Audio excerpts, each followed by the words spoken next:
Alors bonjour à tous et à toutes. Au cas où j'oublie, Pessah Kashav et Sameach, beaucoup de nachas, beaucoup de simcha, beaucoup de joie. C'est un très très grand moment de être Hatzon, Pessah, et la préparation. Il faut beaucoup prier. La Géoula, on dit, elle peut venir ou à Pessah ou à Kippour. Ça veut dire que c'est un moment où les portes du ciel, elles s'ouvrent. Maintenant, il faut savoir que les portes du ciel et le cœur de l'homme, ça va toujours ensemble. D'accord? Donc c'est-à-dire que quand quelqu'un il fait un travail sur lui-même de se libérer, alors il ouvre des portes. Et en vérité, c'est ça la vraie prison. La vraie prison, elle est dans la tête, elle n'est pas à l'extérieur. Maintenant, le thème, vous avez vu le thème ou non? Oui, non? Oui? Je me bats avec la caméra. C'est quoi le thème? Alors c'est marqué, le Hametz est-il un mal nécessaire? Donc c'est marqué... Le Hametz est-il un mal nécessaire? Kol hakavod. Leïnara, j'ai bien fait de venir. Donc, c'est marqué dans la Gemara dans Kiddushin, Yitzro shel adam mitgaber bechol yom. Le Yetzer hara de l'homme se renforce chaque jour. C'est marqué aussi, Yitzro shel adam mitradesh bechol yom. Le Yetzer hara de l'homme se renouvelle chaque jour. On a déjà expliqué quelques centaines de fois que le Yetzer hara, il existe à l'intérieur de la personne. Maintenant, quand on dit qu'il est mitgaber bechol yom, qui se renforce chaque jour, ça veut dire qu'à l'intérieur de soi, on a une tendance négative qui se développe. Maintenant, cette tendance négative, on l'appelle Yetzer hara, on l'appelle tentation du mensonge, on appelle laisser aller, on appelle transfert de culpabilité, orgueil, il a beaucoup d'habits. Maintenant, on sait qu'une tendance ne peut pas exister si on n'a pas un réceptacle pour que cette tendance soit là. Dans n'importe quelle réalité que vous avez, cette réalité, elle n'existe qu'en fonction de l'espace que vous lui donnez. Donc, quand il y a une peur, ouais, ça veut dire qu'il y a un espace de manque de confiance. Quand on n'arrive pas à s'affirmer, ça veut dire qu'il y a un problème ou de connaissance ou de manque de confiance en soi. Quand quelqu'un me manipule, ça veut dire que je suis manipulable. Donc, toujours, il faut s'interroger, parce que nous, on cherche toujours, en fin de compte, on cherche la cause, mais on ne réfléchit pas au terrain qui génère la cause. Et le terrain qui génère la cause, c'est nous. Donc, quand c'est marqué que le Yetzer hara, il est mitradesh bechol yom, il se renouvelle chaque jour, ouais, ça veut dire que l'homme lui-même se renouvelle chaque jour. Et quand on dit qu'il est mitgaber bechol yom, il se renforce chaque jour, c'est-à-dire que l'homme aussi, il se renforce chaque jour. C'est pour ça que cette Gemara, on peut la lire qu'elle est vraie, on peut la lire qu'elle est fausse. Bah oui, bah c'est marqué dans la Gemara, donc c'est vrai. Mais d'un autre côté, c'est marqué que le Yetzer hara se renouvelle, mais c'est pour celui qui se renouvelle. Maintenant, étant donné que la nature de l'homme, vous savez qu'il y a une force très puissante sur la Terre qui s'appelle la gravité terrestre, l'attraction terrestre. Quand vous voulez descendre une valise d'une voiture, ce qui est extraordinaire, c'est que la valise, elle va aller vers le bas. Oui. Donc de la même manière, la tendance naturelle chez l'homme, c'est d'aller vers le bas, c'est d'aller vers le laisser aller, c'est d'aller vers trouver une solution pour éviter les efforts. Donc, et c'est ça à la base sur lequel il se fonde le Yetzer hara pour faire son travail. C'est-à-dire que la nature de l'homme, elle n'est pas combative. La nature de l'homme, elle n'est pas courageuse. Bon, quand je dis l'homme, c'est l'homme et la femme. Ouais. Au contraire, d'accord? Donc quand on dit que le Yetzer hara, il est mitgaber bechol yom, il se renforce chaque jour, en vérité, c'est un shvach. Parce que c'est une louange, parce que ça prouve qu'on parle de quelqu'un qui grandit chaque jour. Parce que kol hagadol michavero yitzro godel emeno. Plus quelqu'un il est grand, plus son Yetzer hara il est grand. Ça veut dire que tous les jours il grandit. Maintenant, quand tu grandis, c'est vrai que les contraintes elles grandissent, les responsabilités elles grandissent, mais la récompense aussi elle grandit. Maintenant, on peut pas revendiquer la liberté, d'accord, et ne pas être prêt à lutter contre ce qui nous empêche d'être libres. On ne peut pas se vexer de l'ignorance et ne pas chercher à apprendre. On ne peut pas être gêné d'être manipulé, d'accord, et ne rien faire pour être autonome. C'est-à-dire qu'on est tout le temps dans cette ambivalence-là, entre nous-mêmes, entre la personne qu'on voudrait être et la personne qu'on est. Il dit, et ce combat-là, cette espèce de chimie perpétuelle, c'est ça qui fait qu'un homme y grandit, c'est ça qui fait qu'un homme il avance. C'est pour ça que la Gemara, elle dit que quand les Chachamim ont vu la gravité du Yetzer hara d'idolâtrie, Ils ont prié, ils ont annulé le Yetzara d'idolâtrie. D'accord? Maintenant, aujourd'hui, ça nous semble bizarre. Quelqu'un, il se met devant une statue parce qu'on est cartésien, on est rationnel. Mais vous savez, l'autre, il court après l'argent, l'autre, il court après le regard de l'autre, l'autre, il court après la notoriété, l'autre, il court après la gloire. Les gens, qu'est-ce qu'ils feront pas pour passer à la télé? Ouais, même si ça va les amener dans la honte, dans la chouma, dans la bêtise. Ça veut dire que la pulsion, elle est très très puissante. Mais les Chachamim ont prié, ils ont réussi à détruire, à enlever le Yetzerara de l'idolâtrie. Quand ils ont vu ça, ils ont dit on va enlever le Yetzerara de la débauche. Ils ont prié. Prier, ça veut dire qu'ils ont fait des schémas, on a essayé de comprendre que puisque Hachem, il a créé le monde, et qu'à partir du monde, il a créé la Torah, à partir de la Torah, il a créé le monde, et que c'est écrit dans la Torah qu'il y a la débauche, donc si les Chachamim ont prié pour enlever la débauche, ça veut dire qu'il a fallu qu'ils reviennent à la racine du problème, à la racine de la chose. Mais le problème, c'est que quand ils ont enlevé les Yetzara de la débauche, eh ben, les femmes ne tombaient plus enceintes, les maris ne cherchaient pas à se marier, les poules ne pondaient plus, les arbres, ils fructifiaient pas, le système, il s'est arrêté. Alors le Rav de Brisk, il a dit un chidouche incroyable. Il a dit qu'avec tout ce que Hachem y perd avec la débauche, parce que vous avez bien compris que la débauche, l'adultère, la istaklout banashim, de regarder les femmes, tous les sites internet, toute la pornographie, la prostitution, tous les sites dégueulasses, tout ça, la pédophilie, tout ça, c'est la débauche. Parce que nous, on voit juste la mitzvah de se marier, mais il y a tous les dégâts collatéraux. Vous me suivez ou... Ouais. Et quand même, Hachem, il a dit non, ouais, on ne peut pas enlever le Yetzara de la débauche. Parce qu'il n'y a plus de mariage. Donc il a dit le Rav de Brisk, tu vois que Hachem, il gagne plus avec ce qu'il perd. C'est que la mitzvah de Piria Verivia, d'avoir des enfants, elle est tellement importante qu'elle peut légitimer, entre guillemets, tous les dégâts collatéraux de la débauche.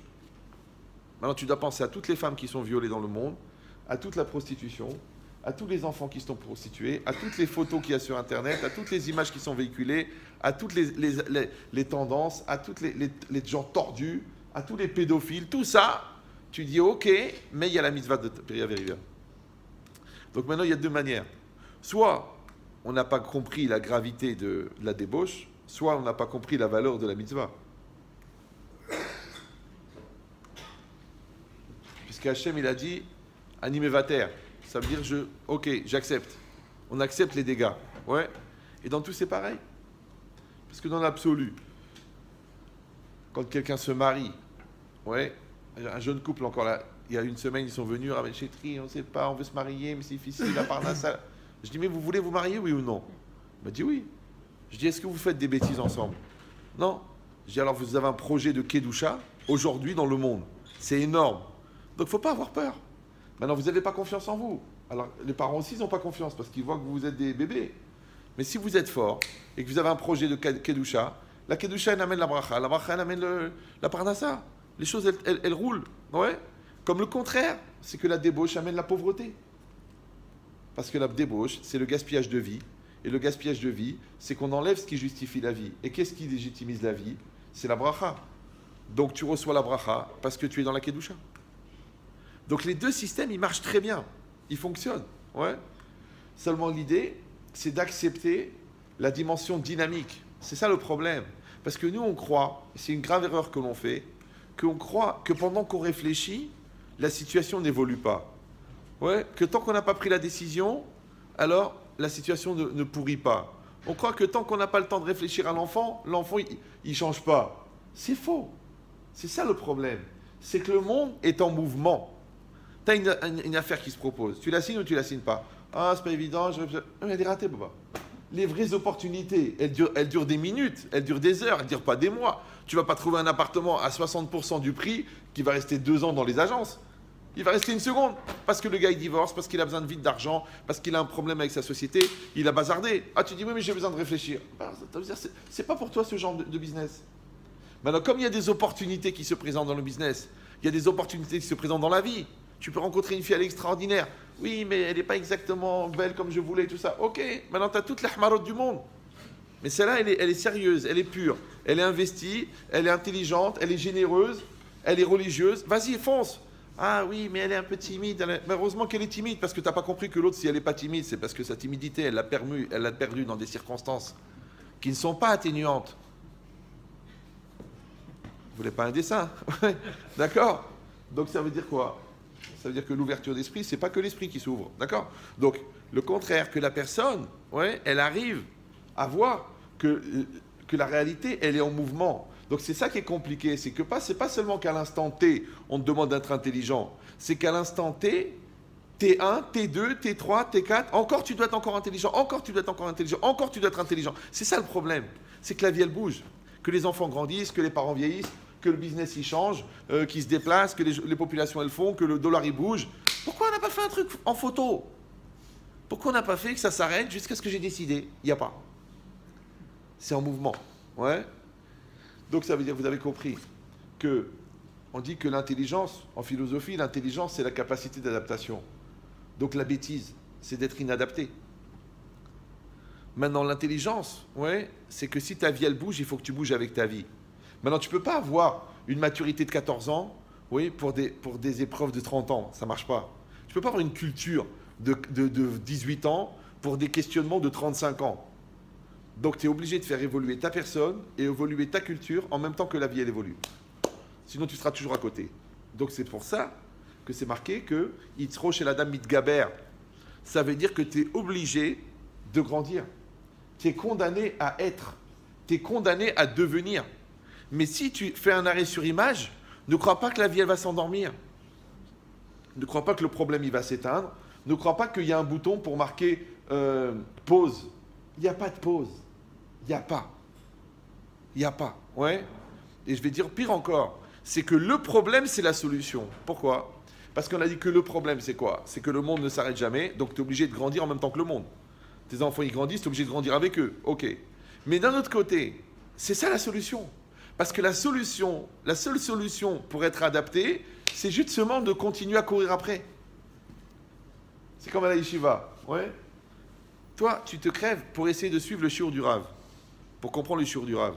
Mais pour comprendre le shiur du Rav, il faut que tu étudies bien ta Gemara le matin. Ouais. Maintenant, à la fin, tu ne sais pas si tu étudies le matin pour comprendre le shiur du Rav, ou en fait, tu te sers du prétexte du shiur du Rav pour bien étudier le matin. Pour ça, notre Rav, un jour, il est rentré au Beth Midrash. Il a dit, bon, alors qu'est-ce que vous avez préparé ce matin? Qu'est-ce que vous avez étudié? On a dit, on a fait ça, on a fait ça, on a fait ça, on a fait ça. Il a posé des questions, il a dit, c'est pas la peine de faire le cours. T'as compris ou non? Parce qu'en fin de compte, le cours, c'est comme une carotte pour te faire courir. Maintenant, si toi, tu n'as rien qui te fait courir, tu deviens dangereux. Vous suivez ou non? Parce que toi, tu cours pour entretenir ton couple. Et toi, tu cours pour entretenir ta Torah. Et toi, tu cours pour entretenir la relation avec l'enfant. Et toi, tu cours pour être bien dans le marché, dans le business. Mais tu cours. Le jour où tu t'arrêtes de courir, tu commences à mourir. Et c'est ça le grand Yetzer Hara. Le Yetzer Hara, c'est de s'asseoir. Et dire maintenant, je suis dans la contemplation. Maintenant, je suis dans la réflexion. Non, en vérité, ouais, tu es dans la résignation, tu es dans la flemme, tu es dans la lourdeur. Et là, il commence à arriver les problèmes. C'est pour ça que c'est marqué aussi que Yetzer Hara nikra Ruach. Ouais, le Yetzer Hara, il s'appelle Ruach. Ruach, ça veut dire l'esprit. D'accord? D'ailleurs, on voit comment on a dit, un homme ne faute que s'il a un Ruach Shtut.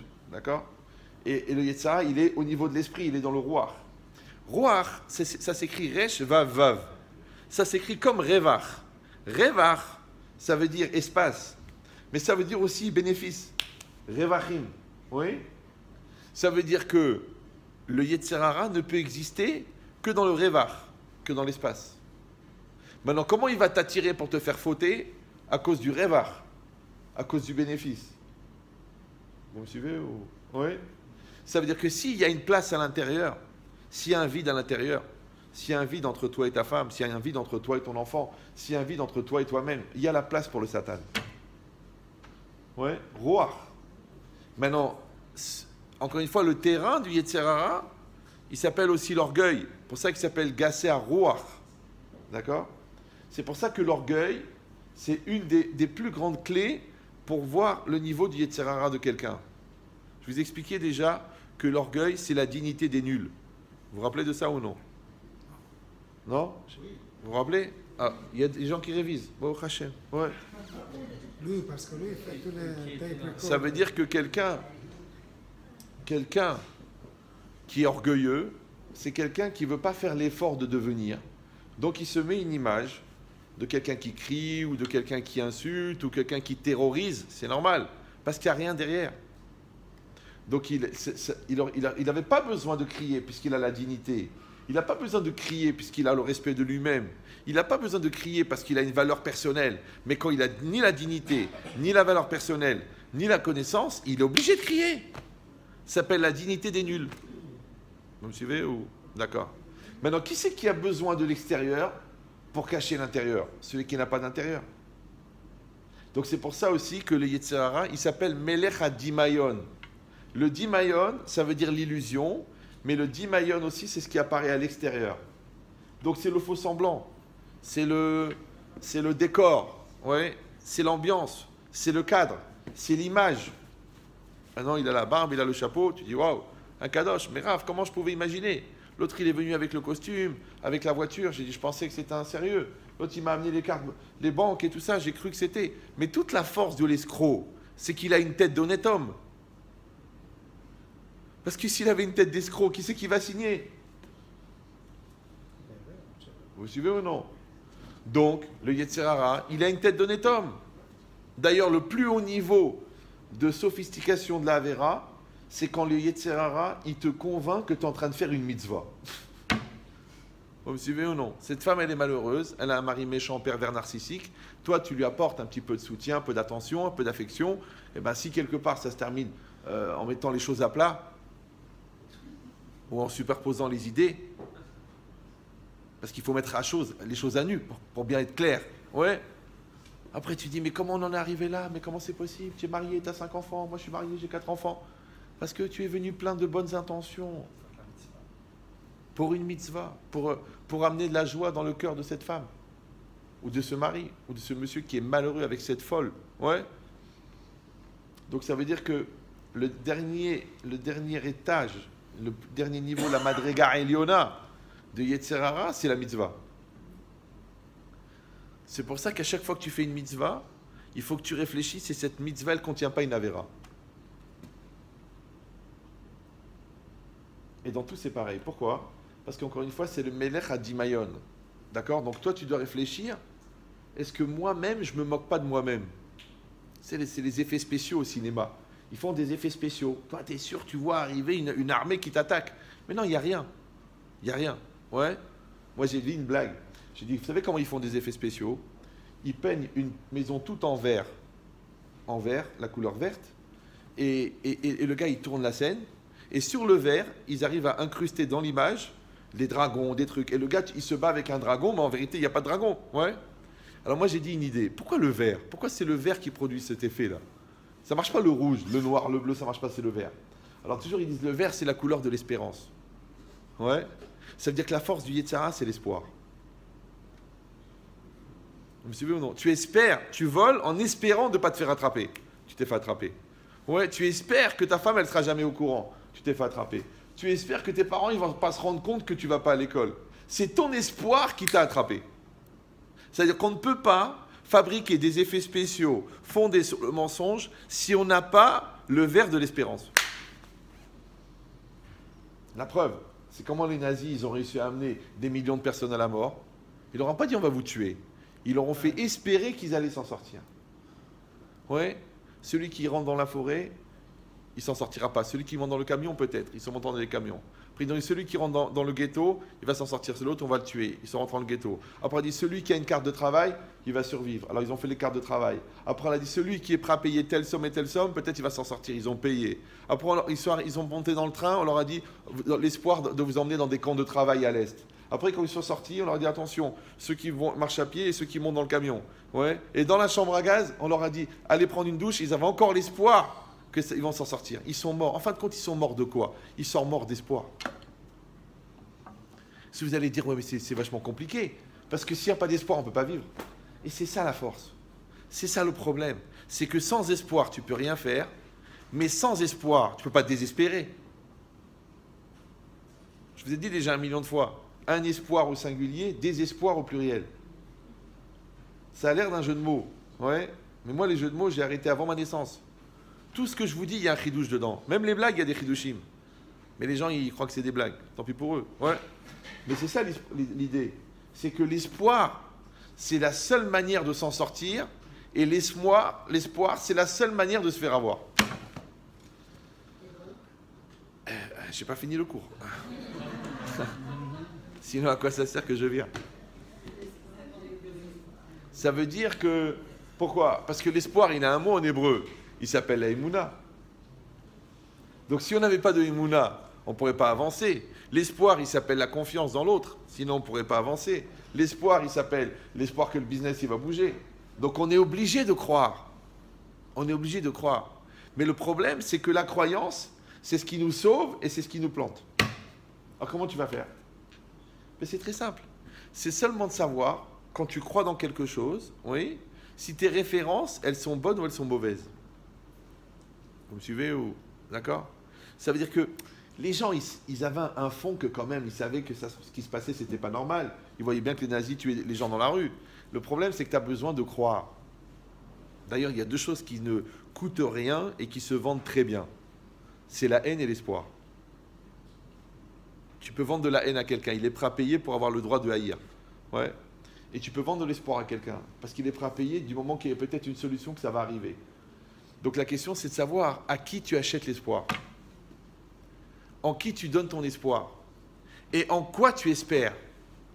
Maintenant, si toi, ton espoir n'est pas accompagné d'efforts, n'est pas accompagné de pureté, et n'est pas accompagné de sainteté, ça veut dire de crainte de Dieu, c'est fini. Tu es déjà piégé. Tu es déjà fini. L'histoire, elle est déjà terminée. Pourquoi? Parce que comment tu crois que ton problème de couple, il va se régler dans l'adultère? Mais quel espoir tu as? Ouais. Quel espoir tu as que faisant des magouilles, tu vas gagner de l'argent pour enfouer ta société? Mais tu vas aller en prison. D'accord? Et quel espoir tu crois qu'en mentant à tes enfants, ils vont devenir des gens honnêtes? Mais oui, mais ils vont pas s'en rendre compte. Mais c'est un espoir débile. Parce que je vous ai déjà dit 1 million de fois que les enfants ne ressemblent pas à ce que tu leur montres. Ils ressemblent à ce que tu es. Maintenant, il y a l'exemple aussi. Mais combien? 10, 20%. Mais 80%, c'est ce que tu es au fond. Parce que l'enfant, il ne comprend rien, mais il ressent tout. Maintenant, de la même manière que l'enfant, il ne se trompe pas, tu crois que le bon Dieu, il se trompe? Moi, je vois, j'ai des gens, ils viennent, Rabbi Chétri, je vous en prie, ok, j'ai fait une grosse bêtise, je l'ai trompé, tout ça, mais parlez-lui, on va essayer d'arranger les choses. Je dis, écoute, c'est pas possible. Je dis, t'as 20 ans de mariage? Il m'a dit oui. T'as 4 enfants? Il m'a dit oui. Je dis, depuis combien de temps tu trompes ta femme? Il m'a dit, la vérité? Oui, 20 ans. C'est que le gars, le lendemain du Shabbat Hatan, il a trompé. C'est-à-dire, il est précoce. Ouais. Alors je lui dis, pourquoi tu viens me voir à moi? Je dis, tu n'es pas un rachat, Chazou Shalom. Tu es un malade. Tu es un malade. Il faut te prélever un morceau du cerveau. Tu es un fou. Il m'a dit, oui, mais Rabbi Chétri, tu savais comment c'est? Moi, le psychologue m'a expliqué, j'ai besoin d'exister, j'ai besoin de charmer, j'ai besoin de me prouver à moi-même que je suis fort, j'ai besoin de... Mais alors, laisse-la tranquille, pourquoi tu te maries? Reste un papillon, tu vas d'une fleur à l'autre jusqu'à ce que tu meurs. Ouais. Non, tu te maries, tu fais des enfants, et là-bas tu gardes Eshet Haïl, et là-bas la folle. Pourquoi? Pourquoi tu veux les deux? Ouais. Parce qu'en vérité, tu n'as pas pris la décision à l'intérieur de toi-même qui tu es. Est-ce que tu es ce gars-là ou est-ce que tu es ce gars-là? Tu n'as pas encore décidé. Ouais. Parce que si tu es un papa, tu ne dis pas mes enfants ils font trop de bruit, puisque tu es un père. Et si tu n'es pas un papa, tu te mets la maison est calme puisqu'il n'y a pas d'enfants. Ouais. Si tu es un businessman, tu assumes quand il y a les bénéfices et quand il y a les pertes. Si tu n'es pas un businessman, tu dis quoi? Il faut payer les impôts? Alors tu es un voleur. C'est facile à comprendre. Ça veut dire qu'en fait, le choix t'oblige à décider. Le choix t'oblige à grandir. C'est pour ça qu'on a expliqué déjà 1 million de fois que le Yetzer Hara, il est représenté physiquement par Amalek et que Amalek, c'est le Safek. Et Safek, c'est le doute. Maintenant, les gens, ils croient que le doute, c'est le terrain du problème. Non, le doute, c'est le but du Yetzer Hara. Vous me suivez ou non? D'abord, il te crée des doutes sur tes sentiments. Après, il te fait rencontrer quelqu'un d'autre. Et après, il te lie à l'autre. Et après qu'il t'a lié à l'une et marié à l'autre, ouais, il fait que ta femme, elle trouve un texto. Et maintenant qu'elle a trouvé le texto, ça commence la guerre. Mais c'était ça son projet à lui. Ce projet, c'est que tu te retrouves dans une situation où tu dois choisir. Un problème d'ailleurs qui n'a pas été réglé déjà depuis 2000 ans par un gars de chez nous qui n'arrive pas à se décider. Est-ce qu'il va par là ou est-ce qu'il va par là? Il est menotté des deux côtés. Et bien cette logique, c'est pareil. Ouais. Toi maintenant, tu arrives dans une situation. Ok. Tu as aussi travaillé pour gagner cet argent. Mais il y a un contrat, c'est marqué 50-50. Qu'est-ce que tu veux, toi? Tu dis, mais c'est moi qui ai fait tout le boulot, je prends 90. Mais pourquoi on a fait un contrat? On a fait un contrat justement parce qu'elle allait arriver à cette situation où tu allais dire, eh ben j'ai un doute que peut-être l'argent me revient. Vous me suivez ou non? C'est-à-dire que le projet du Yetzer Hara, c'était d'arriver au doute. Pourquoi? Parce que la mitzvah, justement, c'est de trancher. Maintenant, comment tu vas trancher s'il n'y a pas de doute? Alors que safek, ça veut dire le doute, et psak, ça veut dire trancher. Vous me suivez ou non? Pourquoi? Parce que quand tu vas trancher, c'est pas seulement que tu vas rendre l'argent, ou tu vas dire à la femme, excusez-moi madame, mais je suis marié, ouais, ou que tu vas dire à ton fils, eh ben moi aussi j'ai fait des bêtises, et moi aussi j'ai changé. C'est pas ça, non. C'est qu'en fait tu vas devenir, parce que le vrai danger, c'est de garder les deux côtés. C'est ça qui est dangereux. Parce que les gens, ils croient que l'équilibre, c'est le compromis. Mais tu peux pas. Il y a des choses, tu peux pas faire des compromis. Oui, c'est comme un drogué qui dit je prends que 2 grammes de cocaïne. Mais c'est de la cocaïne, c'est pas un coca. Oui, l'autre il dit je fais le régime, mais entre les repas. Bon, alors c'est normal que tu n'arrives pas à maigrir. D'accord? L'autre il dit je drague, mais en tout bien, tout honneur, sauf opportunité. Alors donc tu dragues. Vous me suivez ou non? C'est ça le problème. C'est que le Yetzer Hara, il installe le double. Il installe les deux côtés. Il installe l'ambiguïté. Et c'est ça son projet depuis le départ. C'est que toi, tu dis comment je vais faire, comment ça a pu arriver, et tu commences à engueuler l'autre. Ouais, alors la femme a dit oui, tu m'as trompé. Le mari dit oui, mais c'est ta faute parce que tu me donnes pas l'affection. Mais réfléchis, elle avait un Yetzer Hara au niveau de l'affection. Toi, tu avais un Yetzer Hara d'aller voir ailleurs. Ouais. Mais maintenant, vous êtes les deux, vous êtes dedans. Parce que le gars, il t'a poussé ou que t'as plongé, dans les deux cas, tu es dans l'eau et tu sais pas nager. Alors qu'est-ce que tu vas faire? Vous voyez ce que je veux dire? Voilà. Et bien, c'était ça son projet au départ. Ouais. Donc ça veut dire quoi? Ça veut dire que Safek et Psak, c'est les mêmes lettres. Donc ça veut dire que le but de toute l'opération, c'était justement que tu sortes du doute. Donc le but de l'opération, c'est que tu maîtrises ton Yetzer Hara. C'était ça le but de l'opération. Mais, encore une fois, il ne peut pas exister de sortir du Yetzer Hara s'il n'y a pas de Yetzer Hara. Il ne peut pas exister de construire un couple s'il n'y a pas de conflit, s'il n'y a pas d'électricité. Parce que qu'est-ce qu'ils font les gens? Ils ne se confrontent pas. Ils ne parlent pas, ils n'échangent pas. Il dit, il y a le shalom. Non, il n'y a pas le shalom. Il y a juste 2 personnes assez éduquées pour continuer à cohabiter jusqu'à ce qu'ils n'en peuvent plus. Ça s'appelle pas du shalom, ça c'est un cousin du shalom, ça s'appelle Chas, ce sont 2 cousins, Chas et Shalom, d'accord? Mais non, parce qu'un couple, il y a de l'électricité, il y a des retrouvailles, il y a des nerfs, il y a des stress, et il y a du plaisir, et il y a de la joie, et il y a du besoin, on a besoin du sourire de l'autre, et on a besoin du manger, et on a besoin du bien-être, on a besoin de la proximité, on a besoin des signes, c'est normal, le couple il est vivant. Tu dis non, bonsoir, à demain, on fait le 5e, non. Bon. C'est quoi ça? C'est quoi? Ouais, qu'est-ce que c'est ça? C'est cette mort lente. Non, vivant, c'est-à-dire que ça bouge. Ouais, comment tu sais qu'un arbre il est vivant? Parce que ça pousse. Comment tu sais qu'un... Même quand tu achètes un meuble, c'est un phénomène très bizarre. Tu achètes le meuble, tu montes le meuble, et ils te mettent dessus, dans 6 mois, revissé. Car le bois est vivant. Pourtant, c'est un meuble. C'est rare que tu commences à parler avec une commode ou quoi. Déjà, par définition, elle n'est pas vraiment commode. Ouais. Et tu dis pourquoi? Parce que le bois, il travaille. Alors, si déjà le bois, il travaille, tu crois que ton couple, il ne travaille pas? Si déjà le couple, il travaille, tu crois que tes enfants, ils ne travaillent pas? Si déjà tes enfants, ils travaillent, tu crois que le business, il ne bouge pas? Ils sont bizarres, les gens. Ils ont tellement besoin de se rassurer, de poser les choses, qu'ils veulent avec des photos. Et d'ailleurs, dès que tu leur dis la photo, elle a bougé, dès que tu leur dis on réfléchit, hop, ils se sentent mal, ils se sentent remis en cause. Ils se sentent agressés. Alors tu ne sais pas si on parle de la susceptibilité, ou si on parle de la sensibilité, ou si on parle de l'équilibre personnel. Non, on parle d'un preneur d'otage qui garde l'otage. Il ne veut pas lâcher l'otage. Et le preneur d'otage chez l'Yetzer Hara, il ne veut pas lâcher l'otage, la personne. J'étais dans un Shabbat ce Shabbat. Bon, il y a une dame, elle m'a dit, vous voulez parler à mon fils et tout. Et l'enfant, il a eu que des malheurs dans sa vie.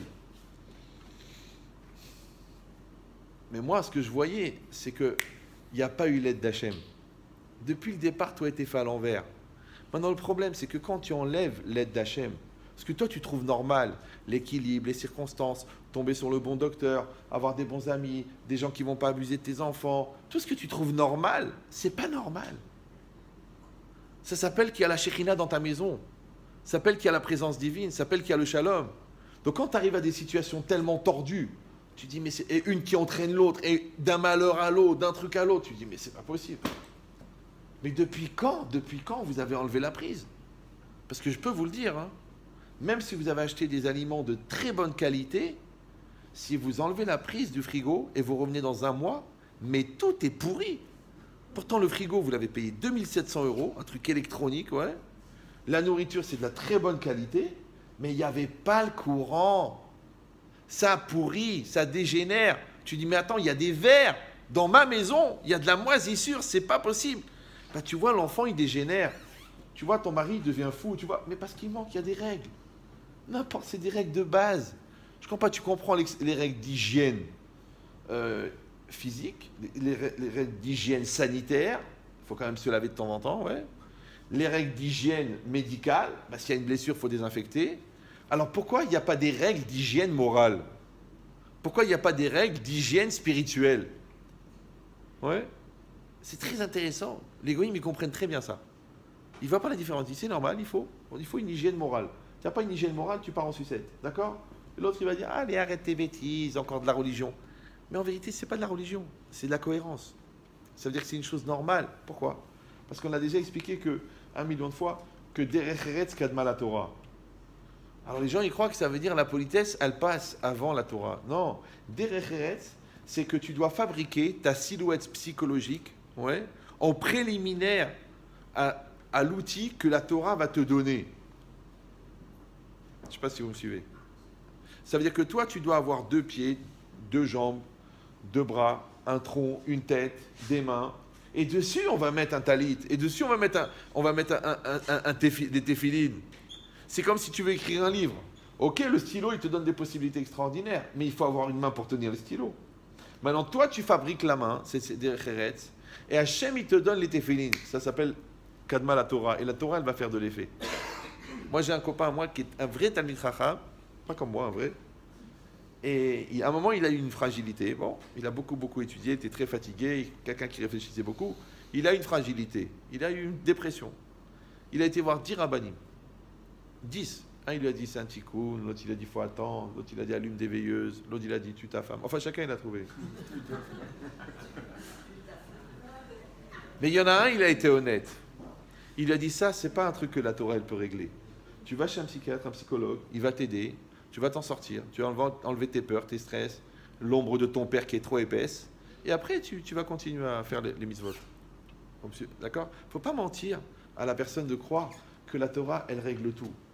Non, la Torah, encore une fois, c'est un outil supplémentaire. Comme quand le gars, il veut faire pilote dans l'armée israélienne, on lui fait passer des tests. Il faut qu'il ait 100%. Ouais. Et après qu'il a 100%, on lui apprend le pilotage. Mais en vérité, quand il a 100%, il commence. Il n'a pas fini. Il commence. Vous me suivez ou non? Après, parce qu'on va lui donner un truc qui coûte au moins 20 millions de dollars. C'est pas une mobilette qu'on va lui prêter. C'est un avion. Ouais. Il va avoir la décision de tirer sur un truc. Il va tuer des gens. Donc il faut qu'il soit. Maintenant, c'est-à-dire qu'en fait, on démarre à 100% et après on va lui faire de lui un pilote. Ça fait 200%. Vous me suivez ou? Ouais, ben, c'est exactement pareil. Toi, tu dois déjà fabriquer les 100% de Derech Eretz. Et après, la Torah, elle va te rendre 200%. Parce que les tefilines, ils vont amplifier tes capacités. Le Birkat Amazon, il va donner une force incroyable dans la prospérité. La Kedusha, elle va te donner une puissance énorme dans la perception de la réalité. L'étude de la Torah, elle va te donner une intelligence supérieure qui est au-delà de la logique. Ouais, parce que tu vas pouvoir rationaliser l'irrationnel. Mais ça n'est pas possible. Si déjà tu es un pauvre type, si déjà tu es un nul, si déjà tu es un psychopathe, et si déjà tu es un anxiogène, parce que tu vas apprendre le Talmud en tant que psychopathe. Vous me suivez ou non? Et tu as un problème avec l'argent, tu vas tomber dans le piège de la Torah de l'argent. Et toi, tu vas tomber dans le piège de la Torah du kavod. Et toi, dans le piège de la Torah du regard de l'autre. Pourquoi? Parce que c'est avec ça que tu es venu. Donc vous avez compris qu'un homme, il est tout le temps obligé de mener les deux combats en même temps. En même temps, il doit construire sa personne, et en même temps, il doit optimiser sa Torah. Mais encore une fois, ce n'est pas la chronologie, c'est les deux en même temps. Ça veut dire que même après 50 ans de Rosh Yeshiva, tu dois encore travailler tes midot. Et même après 30 ans de mariage, tu dois encore améliorer ton couple. Et même après, au 14e enfant, tu dois encore refaire du chinour. Tu dis, je suis fatigué, il y en a déjà 10. Et alors, celui-là, il n'a pas le bon âge. Une fois, je me suis pris la tête avec un rave, parce que je lui ai dit, mais pourquoi vous ne parlez pas de ça et de ça et de ça? Il m'a dit, ça, je l'ai écouté quand j'avais 20 ans. Tu crois que j'ai le courage à 50 ans de répéter? Je dis, ok, vous n'avez plus le courage. Mais eux, c'est ça qu'ils ont besoin maintenant.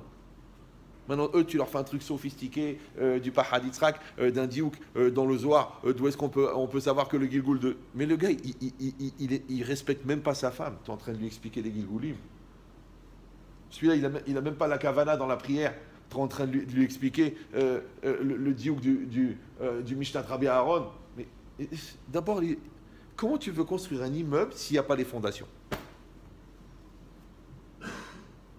Moi, par exemple, je sais parce que c'est moi qui le fais. Moi, je n'ai pas l'ambition de donner des cours. Vous le savez, ça.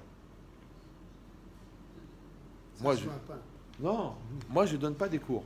Moi, mon travail, c'est de faire gagner 10 ans. Si à chaque cours, tu n'as pas gagné 10 ans, j'ai perdu mon temps. Pourquoi? Parce que l'information du cours, elle est déjà dans le CD, vous n'avez pas besoin de moi. Vous l'avez sur YouTube, vous avez sur l'application iPhone, vous avez sur Facebook, vous l'avez en CD, en DVD, en cassette, en clé USB. Vous n'avez pas besoin de moi. Par contre, moi, je vais vous donner une énergie de dire je veux grandir. Ça elle n'est pas dans les CD, celle-là. Vous me suivez ou non? Et si vous allez dire oui, mais attendez, si à chaque cours on gagne 10 ans, alors à quel âge on a à la fin? C'est l'inverse que vous devriez calculer. C'est quel niveau de retard on a quand on écoute le cours. C'est ça le problème. Parce que quand on se surprend à dire à des gens de 40 ans de ne pas se conduire comme des gamins, on voit bien qu'ils n'ont pas 40 ans. Vous me suivez? Ouh là là. Ouais. Premièrement. Et deuxièmement, c'est que le cours, ouais, même pour faire gagner 10 ans, il transmet une information et une énergie. Après, la question, c'est qu'est-ce que tu vas faire avec ces 20% d'information et ces 80% d'énergie? Parce que le plus difficile, c'est de bouger. Le plus difficile, c'est de changer. C'est au moins d'essayer d'aménager ces midotes, au moins d'orienter ces courants. Mais si tu ne le fais pas, mais tu vas suivre la force de la gravité. Tu vas suivre le Yetzer Hara. Tu vas suivre la tendance. Tu vas suivre le regard de l'autre. Tu vas suivre tes pulsions. Tu vas suivre ta dimension animale. Qu'est-ce que je te dis? C'est normal, c'est la nature. Eux-mêmes, ils le recommandent. Ils te disent, mais suivez votre instinct. Écoutez le chien qui est en vous. Aboyez. On n'est pas des animaux. Je sais que ça, qu'on a déjà 30 millions d'amis en France. Ouais. Mais l'idée, c'est ça. Et c'est ça l'ambivalence. C'est que d'un côté, le Yetzer Hara, ouais, il s'appelle Yetzer Hara, d'accord? Et Yetzer Hara, c'est quoi? La Gemara dit chez Afilou Yotzro Karora. Même son créateur l'a appelé Ra. Ça veut dire que le créateur, il sait de quoi il parle parce qu'il l'a créé. Ouais. Et d'un autre côté, toujours le Maharal de Prague, il dit En Metziut Lara. Le mal n'a pas de réalité. Alors je comprends pas, ça existe ou ça n'existe pas? C'est bizarre, non? C'est comme le terroriste, par exemple. Et lui, c'est un terroriste. Mais lui, il n'existe en tant que terroriste. Parce que toi, tu as peur. C'est pour ça que quand Israël il a décidé de ne jamais suivre le chantage, en fait, le feu, il s'éteint. Parce qu'un feu sans oxygène, il s'éteint. Maintenant, l'oxygène du terroriste, c'est la terreur. Vous me suivez ou non? C'est pareil. L'enfant, il fait du chantage. Si toi, tu en as marre d'écouter ce chantage, donc tu acceptes, mais lui, du coup, il ne pourra jamais devenir un adulte puisque toi, tu as fait l'enfant. Ça ne se termine jamais. D'accord? L'autre, elle dit, oui, mon mari, il est trop mou. Ok. Après, quand il tape sur la table, tu dis, oui, mais il m'écrase avec son autorité. C'est bizarre. C'est pas clair. Tu veux qu'il assume, mais en même temps, tu veux le fracasser. En même temps, tu veux le manipuler, en même temps, tu veux qu'il te rassure. Maintenant, quand toi, tu lui donnes les moyens de te rassurer, et que toi, tu prends ta place, il n'y a pas de problème. Maintenant, si toi, tu te sers du reproche de l'autre pour justifier ce que tu ne deviens pas, tu n'y arriveras jamais. Alors là, tu as raison. C'est ça ce qu'elle dit la Gemara, que Yetzerara, Shafilou, Yitzro, Karora. Ben, d'un autre côté, on a déjà ramené plusieurs fois cette référence, le Midrash, il dit, quand c'est marqué Ve'ine Tov Me'od, et voici que c'était très bien, à la fin de la création du monde, le Midrash, il dit, quand c'est marqué Tov Me'od, Zeh Yetzerara. Donc je comprends pas, Yetzerara, c'est bien ou c'est mauvais? La logique, c'est très simple. En résumé, le problème, c'est dur à vivre. Ouais. C'est que l'Yetzerara, quand tu le subis, il est mauvais, et quand tu l'utilises, il est bon. Donc sans Yetzerara, c'était pas possible. Avec le Yetzerara, c'est très dur. Alors, comment on va faire? Maintenant, vous allez me dire, bon, mais c'était pas ça le sujet du cours. Ben, pas vraiment. Pourquoi? Parce que, comment ils appellent les Chachamim, le Yetzerara? C'est Or Shebe Issa. C'est le levain qui est dans la pâte. Ouais. Comment ça s'appelle? Yevito. Yevito, ouais. C'est le levain. Ça veut dire comment la pâte, elle devient une pâte, comment la pâte, elle monte, comment la pâte, elle prend, comment la pâte, elle se crée grâce au levain. Maintenant, qu'est-ce que c'est le levain au niveau chimique? Ça s'appelle la dégénérescence chimique et gazeuse des enzymes contenues dans la farine, dans l'amidon de la farine. C'est-à-dire que la farine, elle contient de l'amidon. Ces amidons, l'amidon, il contient des enzymes. Les enzymes, au contact de l'eau, ils se déclenchent une chimie qui développe un changement chimique et un changement gazeux. Le changement gazeux, c'est ça qui donne le volume à la pâte. Le changement chimique, c'est ça ce qui donne la forme à la pâte. C'est-à-dire que la pâte, ouais, c'est l'eau qui va se mélanger avec la farine. Maintenant, il va nous rester un vrai problème. C'est que le Yetzerara, c'est interdit toute l'année. C'est interdit toute l'année. Oui, comme les écrevisses, le cochon. Ouais. Mais le Chametz, c'est recommandé toute l'année et interdit pendant 8 jours. On a dit tout à l'heure, quand ils ont voulu enlever le Yetzerara de la débauche, il n'y a plus de mariage. D'accord? Donc comment tu vas faire? D'un côté, il faut la séduction, il faut l'attirance, il faut l'amour. Mais d'un autre côté, il y a les dérives de l'amour, comme l'a très bien expliqué le Rav Weinstein en Amérique. Weinstein. Vous avez un niveau de réactivité très très proche du coma. D'accord? Les abus sexuels. Abuso sexuelos. Ouais, d'accord. Weinstein. Quello dei film. Si. Regista. D'accord? Ça va? Bravo. Parce qu'il a enseigné une chose. Il va aller au Guéhinam, mais il a enseigné qu'est-ce que c'est d'abuser de son pouvoir. Maintenant, d'autre côté, toi, un gars qui t'invite dans une chambre d'hôtel, tu crois que c'est pour t'expliquer une Guémara? Donc, il y a une ambiance. Ouais. Mais cette idée-là, c'est quoi? C'est que chaque personne, et ça qui est puissant, elle doit comprendre que ce qui va l'amener au meilleur, c'est ce qui peut l'amener au pire. Ouais, que si tu vas gagner beaucoup d'argent, il y aura aussi beaucoup de Yetzerara avec l'argent. Que si tu vas avoir la reconnaissance de l'autre, il y aura le Yetzerara de l'orgueil. Que si toi, tu veux avoir la confiance en toi, fais attention que cette confiance, elle vienne vraiment de toi. Parce que sinon, elle va devenir la force du persécuteur, du manipulateur, puisque c'est ton Yetzirah qui te l'a donné. Ouais.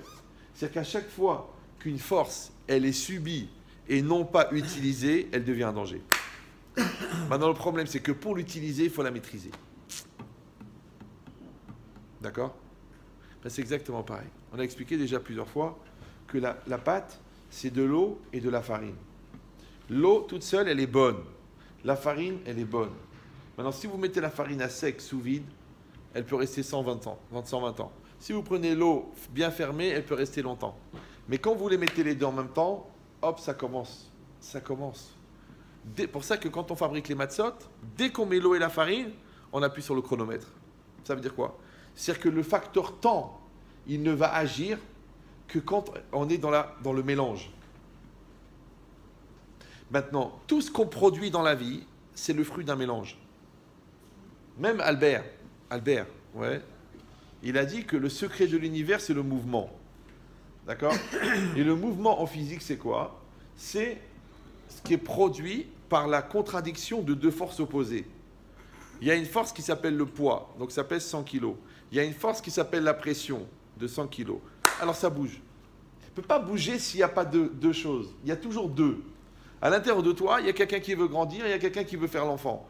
Donc l'enfant, il a de l'espoir et celui qui veut grandir, il va maîtriser cet espoir pour devenir grand. Donc tu es obligé. C'est pour ça que quand ils ont enlevé l'Yetzirah, il n'y avait plus de mouvement. Ça veut dire qu'on est obligé de passer par le mouvement. Mais le mouvement, automatiquement, il contient la contradiction. C'est pour ça que la Torah, elle commence par un bête. C'est pas pour dire qu'elle s'adresse aux imbéciles. Non, c'est pour dire que le bien et le mal, le chaud et le froid, l'homme et la femme, le ciel et la terre, eh ben c'est deux. Et c'est cette contradiction qui génère le mouvement. Et d'un autre côté, le plus haut niveau, c'est quoi? C'est l'harmonie. Et l'harmonie, c'est quoi? C'est l'équilibre de la contradiction. Shamaim, Esh, Umaim. D'accord? L'homme et la femme, l'harmonie, d'accord? À l'intérieur de toi, Midatadin, Midatarachamim. Le cœur et la raison. Donc on a des forces opposées et l'équilibre, c'est de les maintenir en harmonie. Maintenant, comment tu vas faire pour que l'eau et la farine, ils restent en harmonie? Parce que c'est ça le problème. C'est que l'eau, c'est l'effet multiplicateur. C'est l'effet qui génère le lien. C'est ce qui crée. C'est ce qu'on appelle le réactif. Le blé, la farine, c'est le potentiel. Il est là maintenant. Ouais. Donc maintenant, l'autre, il a 32 millions d'euros. Ok, mais ils sont à la caisse d'épargne. Haram. Pourquoi? Parce qu'il n'est pas commercial, il n'a pas l'esprit d'entreprise. L'autre, il a un esprit d'entreprise extraordinaire, mais il n'a pas les moyens. Hachem, il est mais avec Zivugim, ils font le chidour. Oh, combien de milliards ils ont gagné les deux? Mais chacun, il a gardé sa place et chacun, il a utilisé les capacités de l'autre. Maintenant, encore un moment, ils ont commencé à dire, oh, mais toi, tu prends trop d'argent. Il dit, mais attends, tu étais à 1%. Moi, je t'ai ramené 1200% cette année. L'autre, il dit, ouais, mais toi, ouais, mais c'est pas normal que c'est toi que tu prennes 50-50, alors que toi, tu n'as pas amené l'argent, tu as amené juste ta force de travail. Je dis, mais au départ, je t'ai dit, je ne veux pas de salaire. On est 50-50. Je dis, mais comment je vais te donner 50-50? 50-50, ok, 2000 euros, ça me fait plaisir. Tiens, prends 500 euros, va t'acheter une pizza.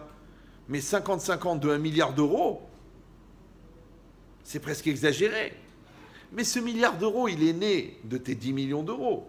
Qui c'est qui les a fait fructifier? C'est moi. Donc le vendeur, c'est l'eau, d'accord? Celui qui détient le capital, c'est la farine. Dès que tu les mets ensemble, ah mais il y a aussi des dépôts de bilan. Ah, il y a aussi des affaires qui tournent mal. Tu as raison, il y a du chametz. Ça veut dire que la seule manière de fabriquer de la matzah, c'est de prendre le risque de faire du chametz. Donc tu ne peux pas avoir le shalom si tu ne te maries pas. Tu ne peux pas avoir la satisfaction d'avoir des enfants éduqués si tu ne fais pas d'enfants. C'est pour ça qu'ils prennent un chien. Comme ça, ils ont pas de déception. Ouais. Donc ça veut dire que si le ratage, c'est le chametz, et si la réussite, c'est la matzah, d'accord? Il faut savoir qu'une pâte, elle est d'abord matzah et ensuite chametz. Maintenant, comment elle est devenue chametz? Toute seule. Pourquoi? Parce qu'elle a dégénéré. L'action du temps, d'accord? Et l'action du non-travail. Puisque la halakha, elle est que tant que tu pétris la pâte ne devient pas chametz. Si tu ne travailles pas la pâte, 18 minutes, elle est chametz. 18, c'est quoi? Chai. C'est-à-dire que si tu laisses la vie se dérouler toute seule, si tu laisses les enfants grandir tout seuls, si tu laisses ton couple tomber dans la routine, si tu laisses doucement la distance que tu prends avec la synagogue, ne pas t'investir dans la prière, de ne pas t'investir dans la communauté, de te mélanger avec l'extérieur et ne pas être impliqué dans les actions communautaires, et bien petit à petit, le Hametz s'y vient. Et après, il est assis à ta table et après, il épouse ta fille. Et tu dis, mais comment c'est possible? Nous qui sommes d'une grande famille, nous qui sommes... Mais papa, le Hametz, tu n'as pas besoin de le créer. Il vient tout seul. C'est comme ça. Mais moi, je m'étonne des gens qui s'étonnent. Vous me suivez ou non? En tant qu'observateur, je m'étonne. Mais vous savez que vous ne pouvez pas aller dans un magasin, ça existe ici en Italie, non? Des magasins où ils vendent des graines, des arbres, des plantes. Tu veux faire ton jardin, ça existe. Maintenant, vous pouvez faire tous les rayons du magasin.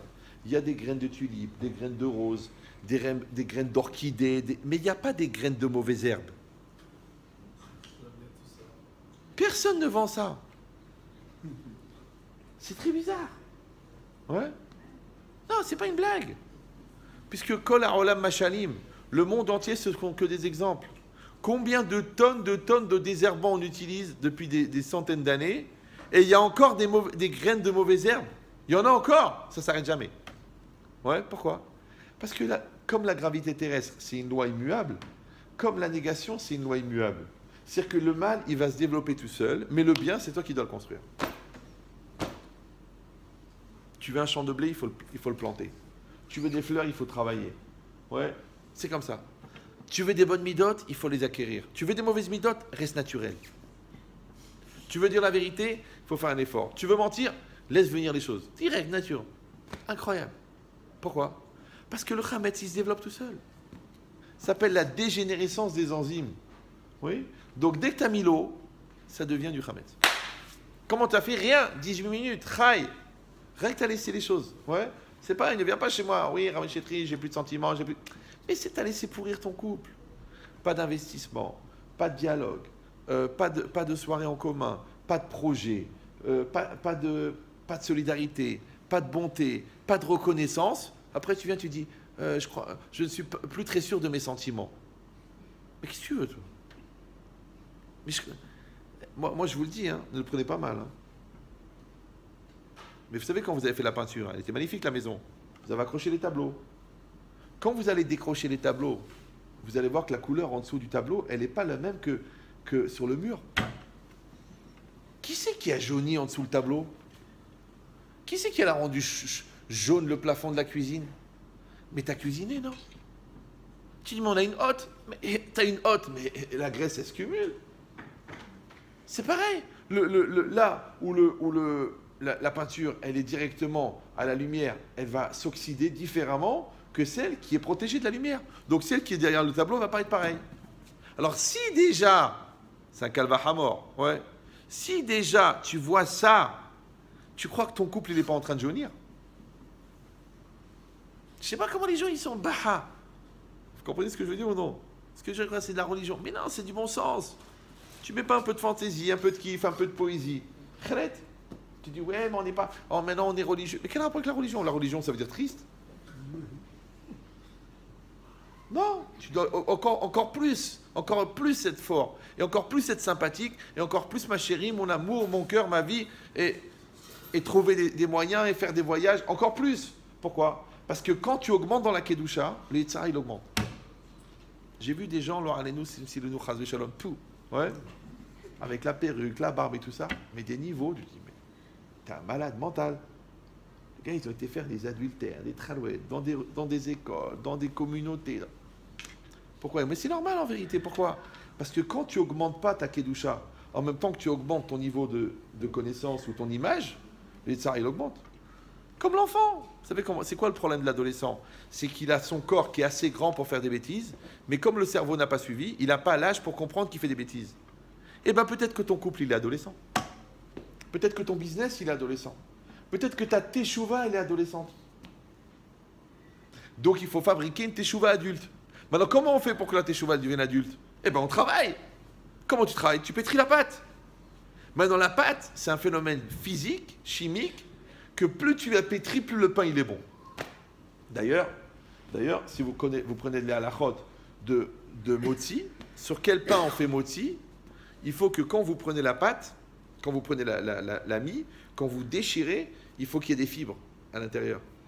Mais si le pain il se casse en deux, ouais,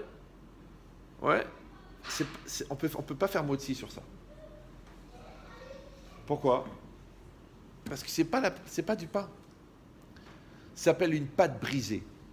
Un peu comme le cœur de ta femme. Ouais? Non, quand tu veux te séparer de l'autre, c'est impossible parce qu'il y a des milliers de fibres.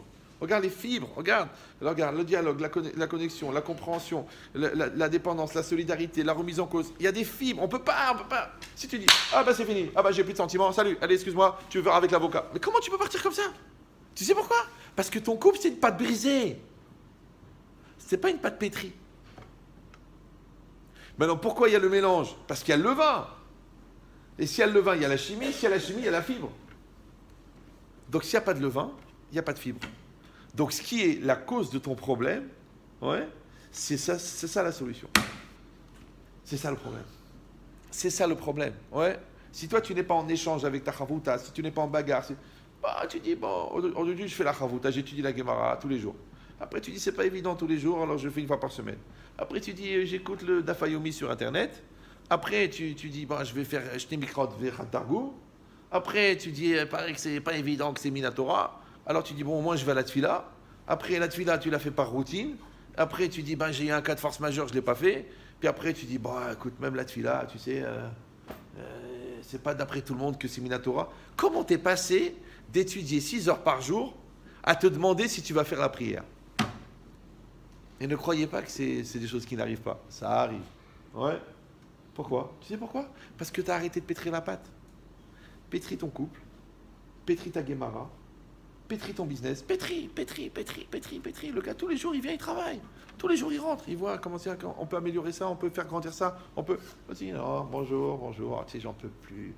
J'ai tellement gagné de fric. Fais attention, Baba. Attention. Ouais. Vous savez, dans la perte, on peut perdre 100 euros, on peut perdre 100 millions d'euros. Mais tu ne peux pas le voir de l'extérieur. Parce que le Hametz, c'est comme le cancer. C'est invisible. C'est comme le diabète, ça bouffe de l'intérieur. Mais tu vois rien. Les Tserara, tu vois rien. Je vous ai expliqué déjà 1 million de fois la différence qu'il y a entre une chaîne IFI et un ventilateur. Vous vous rappelez ou non? Non? Quelle différence entre une chaîne IFI et un ventilateur? La musique. Je vous ai pas dit, non? Non? Les redoublants? Non, une chaîne IFI de musique. Ouais. Pas Wi-Fi, Hi-Fi. Enfin, un tour. Stéréo. Ouais. Quelle différence entre les deux? Stéréo quoi l'autre? Et le ventilateur. Ok. Quelle différence? C'est que la stéréo, quand vous enlevez la prise, la musique, elle s'arrête tout de suite. Mais le ventilateur, quand vous enlevez la prise, il continue à tourner. Donc c'est difficile de savoir depuis quand le courant ne passe plus entre nous, puisque ça tournait quand même. Les gens malheureusement, ils comptent sur le crédit que ça va continuer à tourner. Donc ils font leur petite crasse de l'autre côté, ils disent de toute façon l'autre, elle assume. Et mon mari, il voit rien, il est brêle. Ouais. Et moi je vais continuer. Non. Il faut être une chaîne IFI. Tout de suite, tu dis, ah, la musique s'est arrêtée. Elle n'a plus le sourire, mon mari il est plus entreprenant, tout de suite. Allez, qu'est-ce qui se passe? Tout de suite, remets la prise. Si tu dis, bon, c'est pas évident, on est fatigué, on n'a plus l'âge, la Torah c'est pas comme à l'époque, la prière c'est plus ça, la Zdaka c'est difficile, le Maaser on va réfléchir. Oh là là, tu es en train d'enlever la prise toi. Tu n'es pas en train de t'appauvrir, tu es en train de générer de l'argent. Quelqu'un il m'a dit, ah, vous aidez vos enfants et tout ça? Je dis, tant que je peux, je les aide.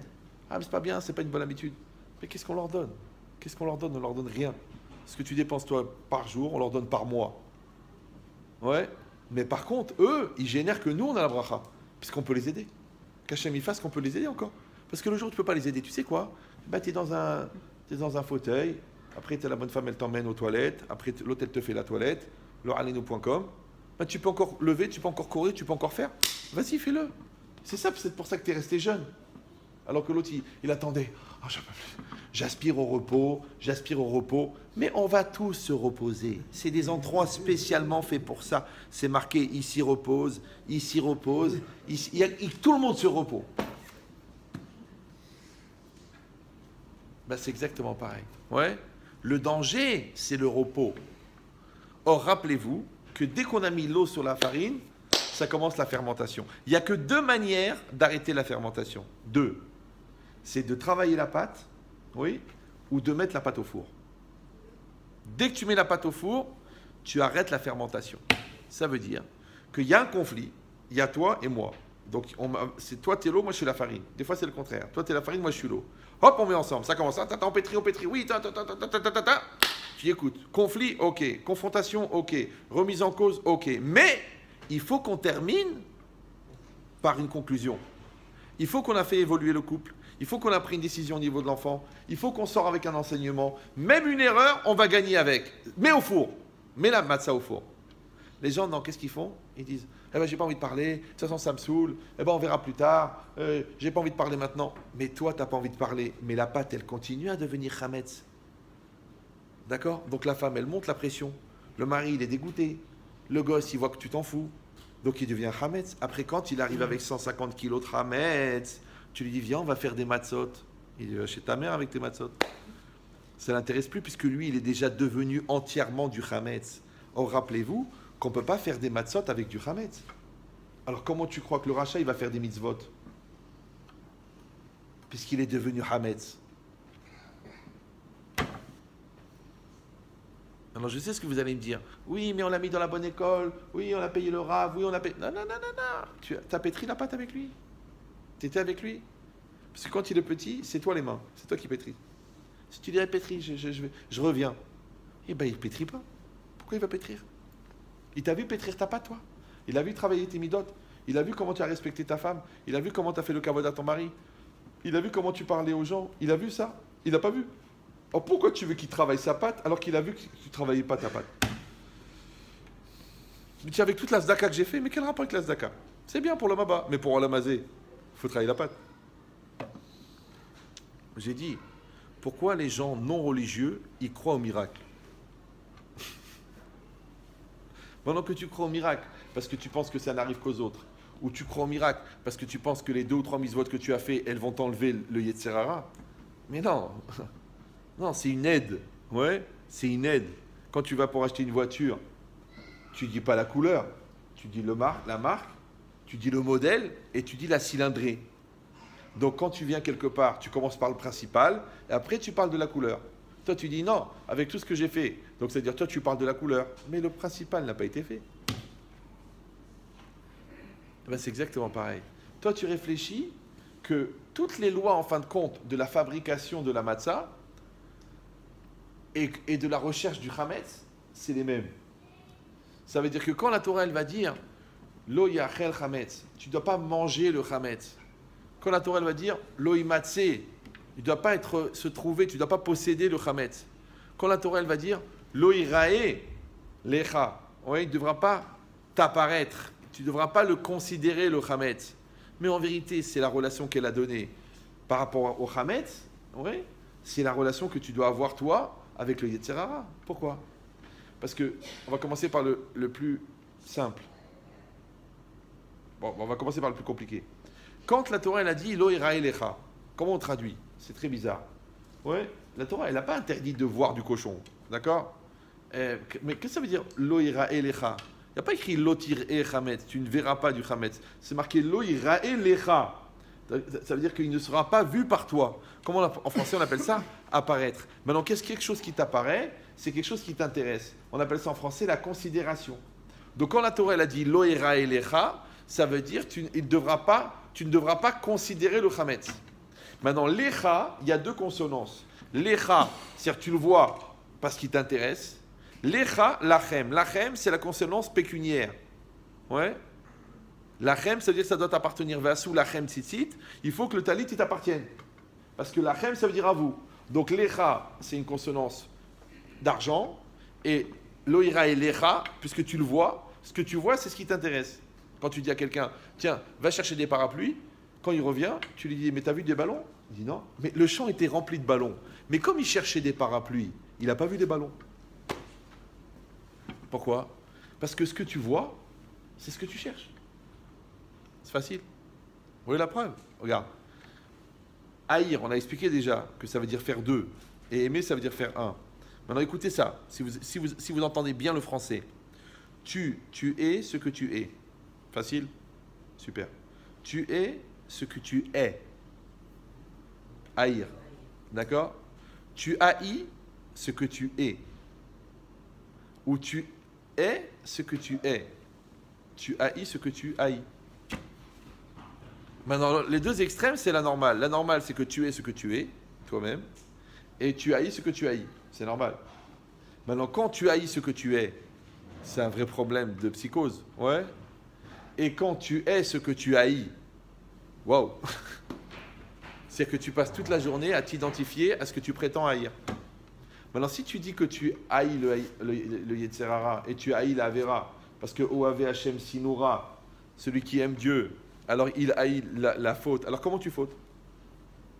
Donc en fait, tu n'as pas encore la haine de la faute pour l'instant. Ça va venir, mais pour l'instant, tu l'as pas. Ne dis pas que tu l'as parce que tu fautes. Tu dis oui, mais c'est pas évident. Ah, ça y est, on est reparti dans les langages de 8 ans et demi. Ouais, mais comment je vais faire? J'ai pris c'est facile, je suis attiré, l'autre elle m'énerve, l'autre il me fait du mal, l'autre il me pousse à bout, je suis fatigué, Ok, moi aussi j'ai un Yetzer Hara. C'est pour ça que je suis en train de vous dire que la personne, en fin de compte, toute la journée, elle va rechercher le Hametz. C'est pour ça que quand c'est marqué Lo ira elecha, ça veut dire que toi, tu dois réfléchir à la considération que tu as, entre guillemets, pour les valeurs du Hametz. On a dit que le Hametz, il représente le Yetzer Hara. On a dit que le Hametz, il représente l'orgueil. On a dit que le Hametz, il représente la superficialité. On a dit que le Hametz, il représente la perte de temps. Ouais. Alors tu réfléchis, toi, combien tu considères l'Yetzer Hara? Peut-être qu'il t'intéresse l'Yetzer Hara. Et la Torah l'a dit, Lo ira elecha. Ouais, peut-être ça t'intéresse la perte de temps. Peut-être t'aimes bien rester sur le canapé comme ça, rien foutre pendant 3 heures. Eh ben j'aime bien, c'est bien. Et que tu fais rien. Pourquoi? Pour rien. Dans quel esprit? Rien. Donc t'aimes bien la perte de temps. Alors tu te plains, ouais, les enfants, on fait pas assez vite. Oh, tu mets 3 heures pour préparer le Shabbat. Mais toi, tu fous rien. Soit disant, tu travailles. Tu fous rien toute la journée.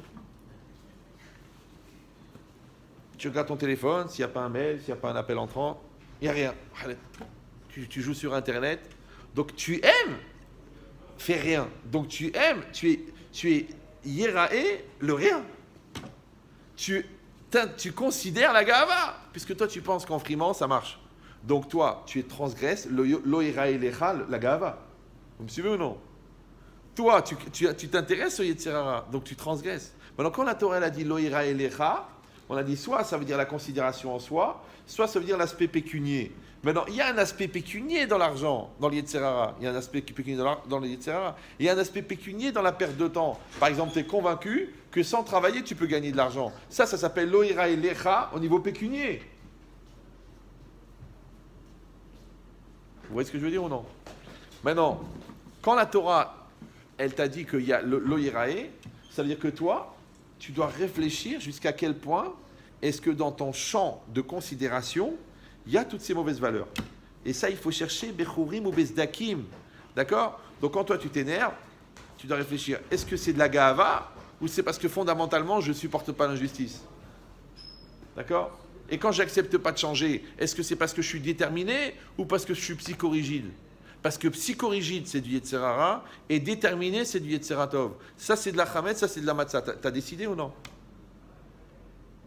Maintenant, quand tu vas faire la Bdikat Chametz, tu vas chercher à l'intérieur de toi, là-bas, et la Torah te dit, ne va pas chercher n'importe où, ne va pas chercher dans des endroits impossibles. Loïmatse, la Gemara dit, Bemekom Amatsui, là où il se trouve.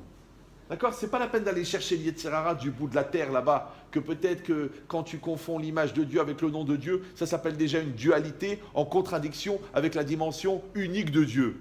Arrête. Mais tu regardes des films porno, que tu es en train de nous casser la tête avec l'unité de Dieu maintenant. Vous avez compris ou non? Ben makom amatsui, d'accord? Tu manges même pas cachère. Je comprends pas, ça fait 20 ans que tu as fait tes chouvas, tu vas encore dans les restaurants goy. Oh oui, mais tu comprends, c'est pas évident, des fois je suis en déplacement. Alors tu manges pas cachère. Tu manges pas cachère. Non, mais c'est pas taref, mais tu manges pas cachère. C'est quand qu'il faut manger cachère? Quand t'as plus, quand tu peux plus manger, on te met un truc, on te met que du liquide comme ça là, tu peux plus manger taref. Jusqu'à quand? Ouais, mais c'est que du fromage, c'est que du poisson, c'est que de... Mais je vous ai déjà dit, une salade qui n'a pas vérifié, chaque moucheron, c'est 5 fois 30 grammes de cochon. Ça fait 150 grammes de cochon par moucheron. Donc, ça veut dire qu'à 4 moucherons, tu es déjà à 600 grammes. C'est une côte de porc. 600 grammes de porc. Tu viens de les manger, là. Avec 4 moucherons. Tu dis, je ne l'ai pas senti. Oh, ils sont légers. Ouais. Alors, je ne comprends pas. Au lieu de faire hashtag, fais hashtag le taref au lieu de faire hashtag ton porc. Ouais. Parce que tu le manges. Ouais. Toi, on te dit, bon, au moins, essaie de couvrir la tête pendant le Shabbat. Il n'y a personne qui te truc, tu vas pas refaire ta vie maintenant. Ouais, au moins pendant le kidouche, fais un petit effort. Ah non, vous comprenez, non. Pourquoi faire pour aller étaler ta gélatine à la plage. Mais quel intérêt? À un moment, tu vas grandir, tu vas évoluer, tu vas décider. Donc tu vas chercher le chametz. Ah, mais si je peux pas, parce que loïra elecha, loïmatse, ouais, loïmatse. Toi, tu dois chercher le chametz teoulimatsouï. Parce que sinon, pourquoi on fait Pessah tous les ans? Ça sert à rien. T'as qu'à faire une fois avant de mourir. T'as bien cherché Chametz, tu meurs. Non, tu cherches tous les ans le Chametz, tous les ans. Pourquoi? Parce que Yetzara mitgaber bechol yom, mitradesh bechol yom, tu évolues. Maintenant, tu es un peu vieilli, tu es un peu devenu philosophe. Tu vois différemment les choses, tu as pris du recul, tu comprends. Alors, il faut que ça suive. Il faut que tu avances dans le Chametz. Sinon, non. Parce que comment veux-tu que tu fasses des mitzvot si tu n'as pas éliminé le chametz, alors qu'on dit que en osim matzot bimkom sheyesh chametz. Tu peux me dire quelle est la valeur de ta mitzvah si en même temps tu manges du chametz?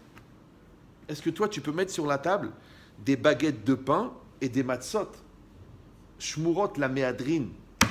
Tu dis oui, mais c'est pour le libre arbitre. Tu dis on est ouvert d'esprit. Ok, mais comment tu fais? Imagine maintenant, on va servir la pâte feuilletée. Tu sais ce que c'est la pâte feuilletée? Tu la coupes comme ça, elle saute. Et à côté, tu as les matzot. Comment tu vas faire? Ah, il faut être ouvert d'esprit. On est tolérant, on accepte. D'accord? Alors invite ta maîtresse à table. Tu amènes ta femme, tes 3 enfants, on finit un Dvar Torah, et après tu dis à ta maîtresse, est-ce que Christine, tu voudrais ajouter quelque chose? Elle te dit, écoute, non, tout est bien, je suis bien. Et toi, Myriam? Moi, je vais mourir. Mais tu peux pas inviter ta maîtresse à la table de ta famille, non? Oui, non, je sais pas. Oui, vous êtes tellement ouvert d'esprit. Non, vous pouvez pas. Tu dis, celle-là, il faut la cacher, c'est normal. Ouais. Et celle-là, non, il faut la montrer. Après, chacun, il décide qu'est-ce qu'il va montrer. Mais c'est exactement pareil. C'est un moment, la Torah, elle t'a dit, en osim matzot bimkom sheyesh chametz. C'est clair. D'accord? Tous les gens que tu cherches le chametz. Donc normalement, il devrait y avoir de moins en moins de chametz et de plus en plus de mitzvot. Normalement. Ouais? Bah, tu dis, non, mais vous savez, on n'est pas orthodoxe, on n'est pas... Ok, t'es pas orthodoxe, mais est-ce que t'es cohérent? C'est comme un diabétique qui mange des bonbons en cachette, parce qu'il aime ça. Le médecin, il dit, tu vas mourir. Il dit, je sais, mais je vais mourir dans la douceur. Mais c'est du diabète. Tu peux pas. Tu as 9 grammes de diabète. C'est pas que tu as 1,2, tu as 9 grammes. Ça veut dire que tu peux offrir ton corps à Haribo. Haribo, c'est une marque de bonbons. Non, c'est des gens que tout leur corps, il est devenu en sucre. D'ailleurs, ils le chantent. Haribo, Aolam, Almaya. D'accord? C'est pas possible. Donc, à un moment, le diabétique, il mange moins de sucre. Même on aime le coca. Tu dis, là, je peux pas. Je ne le prends pas. Donne-moi de l'eau gazeuse. Ah, c'est plus pratique, c'est facile, c'est bon, ça glisse, ça aide la digestion. Ok, mais tu sais ce que tu avales dedans, tu le sais. Alors tu enlèves ta main. Tu le fais, non? Ou non? Tu dis, ah, écoute, je sais, c'est pas bien. Maintenant, j'ai mangé une bonne dafina, j'ai besoin d'avoir un petit verre de coca. Ben, fais attention. Et vas-y, Aoudin Kolo, et ça recommence. Et tu mets du chametz, et tu fais de la matzah, et tu mets du chametz, et tu fais de la matzah. Après, tu dis, comment ça se fait que ça évolue pas? Comment ça se fait que les choses, elles n'ont pas de goût? Comment ça se fait que je suis pas fier de ce que je fais? Comment ça se fait que je fais, je recommence, et je pleure, et je recommence, et je pleure, et je recommence? Et voilà, même le bon Dieu, il s'ennuie. Il dit, il n'y a pas un petit hidouche. Même l'ange de la mort, il dit, alors qu'est-ce que je fais? Je m'en occupe. Il dit, laisse-le encore un peu. Sa grand-mère, elle prie pour lui. D'accord? Donc ça veut dire quoi? Ça veut dire que il faut être mekayem. C'est marqué lo ira elecha, c'est marqué lo imatse. Maintenant, la Torah, elle est venue, elle a dit une chose incroyable. Ça, c'est un truc incroyable. Mais c'est là que tu vois que la Torah, elle est divine. Parce que d'un côté, la Torah, elle a dit Tashbitu seor mi batechem, vous détruirez toute patte levée de vos maisons. D'accord? Et d'un autre côté, la Torah, on apprend de l'Oïra Elecha que Bitul Belev Be'alma Sagé. Ça, Tosfot là-bas dans Psachim, si vous voulez l'étudier avant de mourir. Et il y a un ran là-bas très intéressant qui explique qu'est-ce que ça veut dire que tu peux annuler le Hametz dans ton cœur. C'est ce qu'on fait, on fait le Bitul. D'accord? Évidemment que l'annulation du Hametz ne marche pas pour l'interdit de manger. Parce que quand tu manges, c'est le contraire de la déconsidération. Vous me suivez, non? Si tu dis j'annule le Hametz et tu le manges, alors si tu le manges, c'est que tu le considères. C'est logique. Ça va ou non? Comme les gars qui disent bon, j'ai compris que c'est très grave l'adultère, mais laisse-moi, je vais doucement, je vais lui expliquer. Mais comment tu lui expliques que c'est du Hametz? C'est fini, tu lui dis c'est terminé, je suis marié, j'ai 4 enfants, c'est terminé, ma femme est au courant et je veux sauver mon couple. Toi tu dis non, la pauvre, je lui ai fait tellement de promesses, petit à petit on va se séparer, mais au moins laisse-moi lui parler, au moins qu'on soit des copains. Comme ça il me parle à moi, je dis mais t'es un malade mental. C'est fini, ça y est, avant t'as joué, t'as fait l'enfant, t'as gardé ta femme et ta maîtresse. Il y en a, il m'a dit moi je veux les deux. Moi je veux Echetraïl à la maison et Mzroba là-bas au travail. Ouais, il veut les deux. Et le gars, il est comme ça. Hein. Il dit, moi, Rabbi Chetri, vous me cassez en deux, vous m'obligez à prendre une décision, je ne peux pas la prendre, c'est trop lourd. Moi, je suis bien comme ça. Moi, je veux ça, moi. Moi, je travaille et je reste un peu avec les enfants. Après, je sors avec ma prostituée. Et après, je reviens le matin et je vais à la prière et je fais des dons, comme ça. Non, j'ai eu ça aussi, j'ai tout eu, moi. Ouais. Je lui dis, mais sa femme est devenue folle. Elle dit, je ne peux plus, je vais mourir. Elle a perdu 12 kilos en une semaine. Elle dit, je ne peux plus. Ou tu es ici ou tu es là-bas. Et il promet, je te jure, quand il a vu qu'il ne pouvait pas aller, au lieu de dire, ok, bon alors puisque tu crois plus mes mensonges, alors accepte la vérité que je veux les deux. Il veut les deux. Je ne sais pas si vous me suivez. Hein? Alpitora. Mais l'autre, elle est mariée. Ah bah oui, parce que quand on fait des avérotes, on fait la méadrine, on ne fait pas des petites avérotes. Glad kacher, la méadrine. Du znout. Hein? Ben, si l'autre n'est pas marié et que sa femme n'est pas inscrite à un stand de tir, un club de tir, parce qu'il va mourir. Ah bah ouais. Hein. Bon, moi je lui dis toujours, hein, si vraiment tu penses que ce que tu fais c'est légitime, explique à ta femme. Il dit non, elle est un peu fermée d'esprit. Non, elle n'est pas fermée, elle est juste fidèle. Ce que tu n'es pas toi. Ouais. Donc la logique c'est quoi? C'est que la Torah, elle est venue, elle a dit Tashbitu seor, détruisez le Hametz. Et d'un autre côté, elle a dit annulation, ça marche. Bitul, ça marche. C'est compliqué. Vous avez étudié un peu le sujet? Ouais. Bitul be'alma belev sagé. Ça veut dire quoi? C'est-à-dire que puisque la Torah, attention, puisque la Torah, elle a interdit de considérer le Hametz et elle a interdit de posséder le Hametz, en déconsidérant le Hametz, oui, tu peux le garder à la maison. D'après la Torah. Pourquoi? Parce que Kiafra Dehara, pour toi, c'est comme la poussière de la terre. Maintenant, c'est pour ça que dans le Bitoul, il y a une marloquette. Est-ce que l'annulation, c'est une annulation en tant que pécunier, c'est-à-dire que tu dois rendre Efker, d'accord? Ou alors, tu enlèves en déconsidération, parce que comme la poussière, parce que qui c'est qui s'intéresse à la poussière? Tu as déjà un voleur, il est venu, il a volé la poussière, tu dis revenez quand vous voulez. Le gars, il a volé toute la poussière. Ouais, ça s'appelle une femme de ménage. D'accord? Donc maintenant, puisque la Torah, elle a dit que toutes ces valeurs-là, on a dit que l'orgueil, la bêtise, la lourdeur, la psychorigidité, la touma, la superficialité, la perte de temps, la Torah, elle t'a dit, je veux ni que tu les considères, ni que ça se trouve chez toi. Ouais. Maintenant, quand toi, tu fais le bitoul, tu les déconsidères. Quand tu les déconsidères, dans l'absolu, il n'y a plus d'interdit. C'est pour ça que là, vous disiez des gemarotes bizarres. La Gemara, elle raconte qu'un Tana, ou un Amora, je ne sais plus, il a pris la Kala sur ses épaules, il a dansé avec elle. La Kala, il était à un mariage. Il y a le Hatan et la Kala. Il a pris la Kala, il l'a mis sur ses épaules, il danse avec la Kala.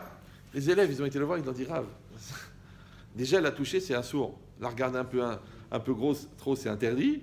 La prendre sur les épaules, qu'est-ce qu'il a dit? Il a dit pour moi, c'est comme une poutre.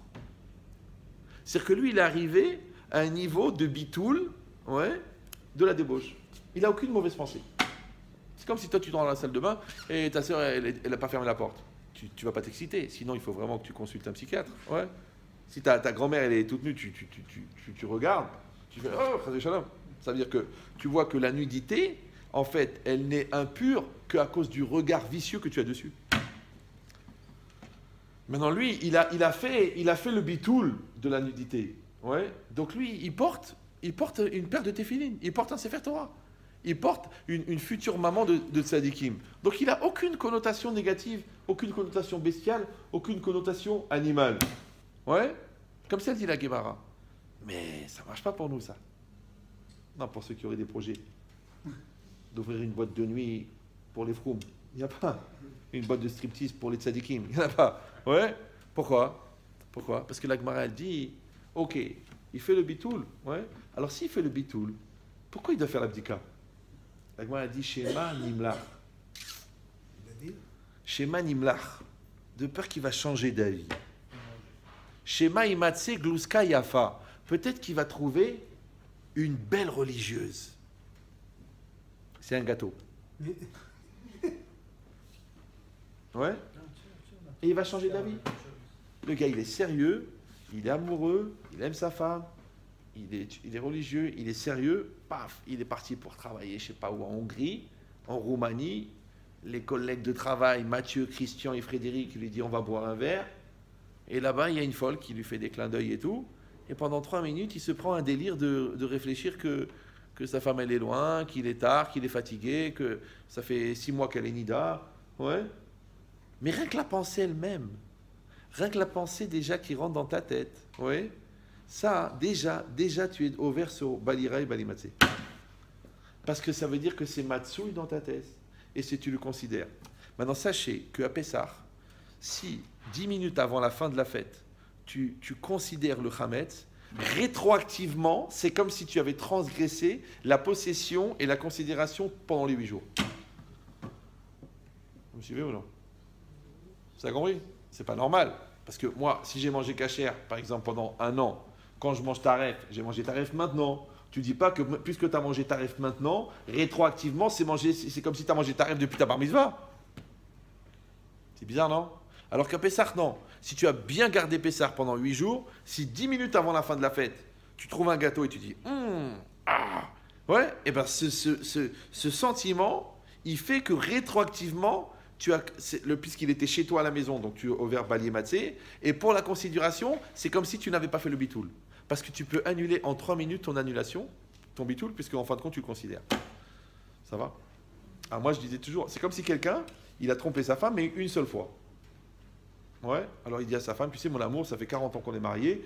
Tu sais, il y a 20 ans, je n'étais pas très bien, on était énervés, tout ça. Je t'ai dit la vérité, une collègue de travail, on est partis tous les deux. Et finalement, il y avait une seule chambre d'hôtel. Elle a dit, on dort ensemble, tout bien, tout honneur. Mais je t'ai trompé qu'une fois. Pourquoi la femme, elle ne dit pas, j'ai 40 ans de fidélité moins une nuit? Elle dit, sors de la maison. Pourquoi ça annule tout? Pourquoi? Parce que si tu es marié, tu es marié. Tu n'es pas marié sauf opportunité. Ouais. Quand tu es honnête pour 1 euro, tu dis, excusez-moi madame, vous avez oublié 1 euro, ou pour 1 million d'euros. Si à partir de 100 000 euros tu voles, parce que tu penses que c'est une mitzvah, tu n'es pas honnête. Ouais. C'est pareil dans tout. Tu es juif, tu es juif. Quand tu arrives, il n'y a rien à manger. Alors quoi, on va pas manger, il n'y a rien à manger, on va rien manger, on va pas manger, on va pas manger. Il n'y a rien de cachère. Des moules, du chien, du singe grillé, tu ne manges pas. Mais je ne peux pas ne pas manger, j'ai faim. Mange du carton, mange un doigt, même pas, c'est pas cachère, la chair humaine, c'est pas cachère. Ouais, donc tout vote. Donc, je mange pas, alors je vais pas manger. Non, tu vas pas manger. Alors qu'est-ce que tu vas être? Un bon juif. Ça va pour toi. C'est bien. Ouais. Pourquoi? Parce que peut-être que maintenant que tu n'as pas mangé, c'est la première fois de ta vie, en ne mangeant pas, que tu as mangé cachère. Puisqu'à chaque fois que tu as mangé cachère, c'est parce qu'il y avait le choix. Mais maintenant qu'il n'y a pas le choix, tu ne manges pas cachère. Donc en fait, rétroactivement, tu n'as jamais mangé cachère. C'est pour ça que l'Agmara dit que celui qui ne fait pas le Kriyat Shema une fois, c'est comme s'il n'a jamais fait. Mais je ne comprends pas, il l'a fait tous les jours. Maintenant, on parle de quelqu'un qui est dans une mérida, c'est-à-dire il est dans une rébellion. Moi, je ne crois pas en Dieu, Hachem, il n'est pas là, Hachem, il n'est pas là. Alors, tout ce qu'il a pris comme Ol Malchut Shamaim avant, ça s'annule d'un seul coup. Maintenant, ce n'est pas que rétroactivement, il n'a pas fait le schéma à l'époque. Mais à quoi ça nous sert qu'il l'a fait à l'époque, puisqu'aujourd'hui, il ne le fait plus? Donc, si tu n'es plus un serviteur d'Hachem, c'est comme si tu trahis ton pays. Maintenant, tu dis, ouais, ok, j'ai trahi le pays, hein, et c'est condamné à mort. Mais tu sais, pendant 30 ans, j'ai été un citoyen fidèle. Mais je m'en fous, moi, parce que tu as trahi. Rappelez-vous que pour casser une chaîne, tu n'es pas obligé de casser tous les maillons. Il suffit de casser un maillon. Donc maintenant, on a un problème avec l'heure. Ouais. Maintenant, on a dit qu'on a un souci. C'est que d'un côté, le Hametz, d'après ce qu'on voit, il est extrêmement grave. Ouais. Et d'un autre côté, on en mange toute l'année. Et la Torah, elle fait même du kavod au Hametz. Parce que Mina Torah, la seule bracha harona, c'est le Berkat Amazon. Ve'achalta ve'savarta ou berachta, c'est sur les céréales. D'accord? C'est sur le Hametz. Quand tu trouves du pain par terre, tu dois le ramasser. L'ota avant à la mitzvot, c'est sur le Hametz. Shabbat, on doit manger du pain à chaque repas. Yom Tov aussi. On prend l'echem mishné, d'accord? La bracha à la mechia, c'est Minatora. D'après certains, d'accord? Donc ça veut dire que le Hametz, il est très très très important. Donc maintenant, il reste une problématique. C'est que si le Hametz c'est mauvais, ça devrait être interdit toute l'année. Si c'est le Hametz, comme le cochon ou les écrevisses, si le Hametz c'est bon, ça devrait être permis toute l'année. À quoi ça rime d'interdire le Hametz pendant 8 jours et de le recommander pendant toute l'année? C'est comme si la Torah avait dit 8 jours par an, c'est bien de faire un adultère. Comme ça, tu apprécies ta femme. Un peu comme ce qui t'explique ton psy. Va voir ailleurs, comme ça, tu apprécies tout ce que tu as. Ouais, d'accord. Non, j'ai des psys qui ont dit ça. En plus, eux-mêmes, ils se proposent au cas où, si tu as besoin. D'accord. Alors moi, j'ai dit... Comme ça reste dans le... Pour pas qu'il y ait un mauvais Hachemra. Ouais. C'est pour ça qu'ils appellent ça un cabinet. À cause de ce qui se passe des fois. Ouais. Donc, écoutez bien cette logique. Le Hametz est nécessaire. Il est bon. Il est bien. Mais pendant l'année, il ne s'appelle pas Hametz. Parce que je rappelle, pour ceux qui viennent d'arriver, que le Hametz, l'interdit du Hametz commence à la 6e heure, la veille de Pessah.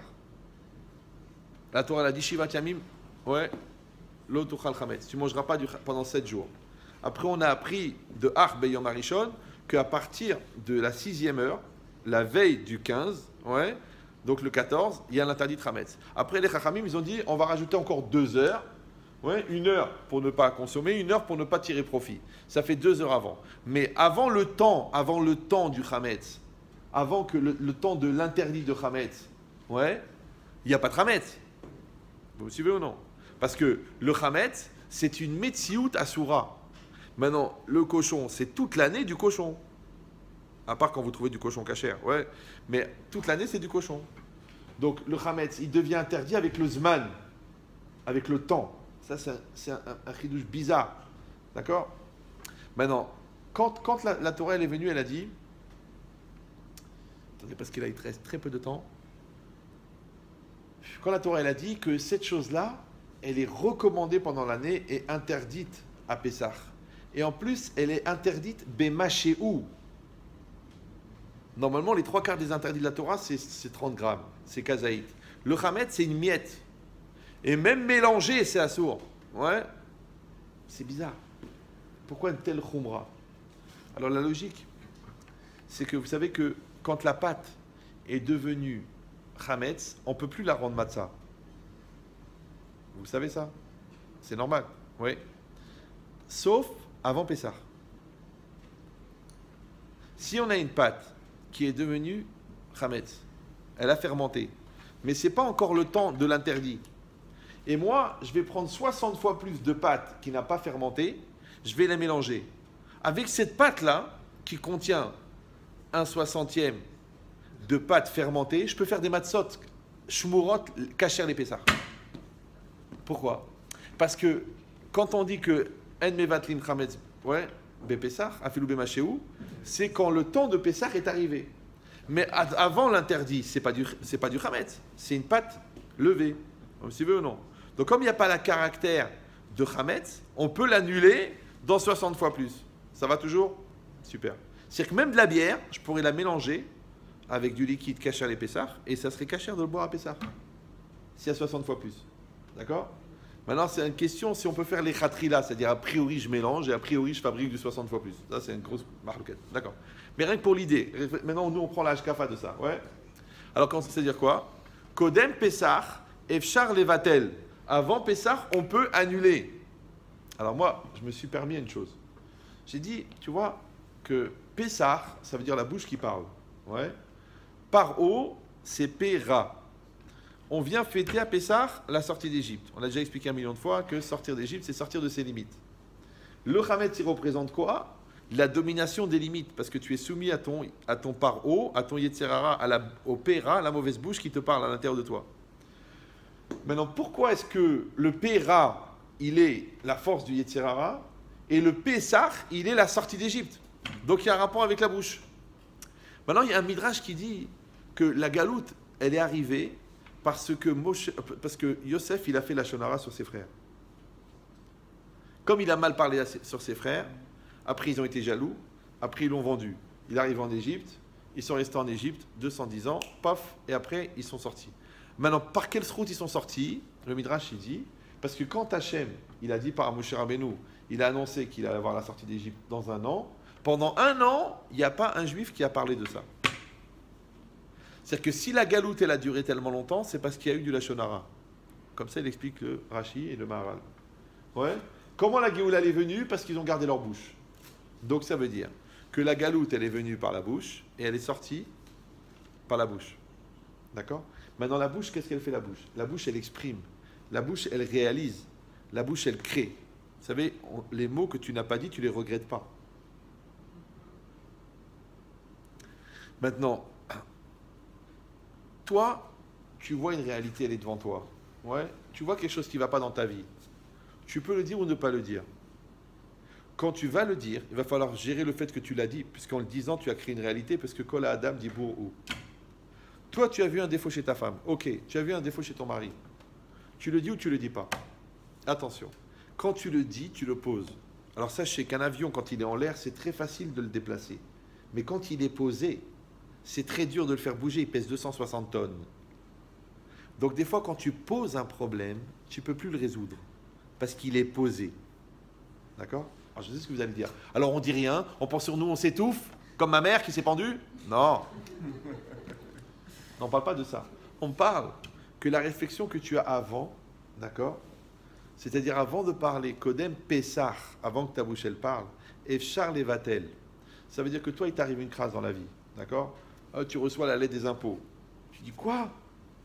122 000 euros d'impôts? Ok. Alors ton comptable, il te dit, écoute, David, ok, tu vas payer 122 000 euros, mais tu as gagné 21 millions d'euros cette année. Donc qu'est-ce que tu vas faire? Tu vas regarder les 21 millions d'euros et tu vas faire un bitoul, une annulation des 122 000 euros. Mais si tu dis quoi, 122 000, tu sais quoi, encore faut payer, encore faut payer. Ben c'est quoi, je ferme le business. Mais tu fermes le business à cause du Hametz que tu as trouvé dedans. C'est pareil, tu vois un défaut chez l'autre, d'accord? Avant de parler, tu prends une feuille, tu marques toutes les qualités. Elle est souriante, elle est présente, elle m'a donné 4 enfants, elle est sympathique, elle me tient, elle me sauve de la vera, elle est gentille, elle est hinina, elle supporte mon caractère, mon haleine du matin, d'accord? Tu fais toute la liste. Ouais. Et quand tu as fait toute la liste, tu dis, mais elle a fait une rayure sur la voiture. Mais elle n'a pas dit Shabbat Shalom à ma mère qu'elle s'étouffe. D'accord? Donc j'exagère, mais si peu. D'accord? Donc, tu vas pouvoir annuler le défaut dans la majorité des qualités.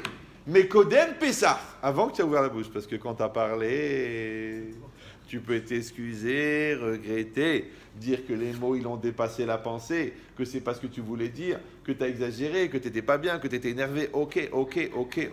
Mais Aoud, ouais, un vase qui est brisé, même si tu colles bien, tu le recolles, tu ne peux pas l'offrir à quelqu'un que tu aimes. Et on a dit que la pâte brisée, elle n'est pas cachère en tant que motzi, mais elle est hametz.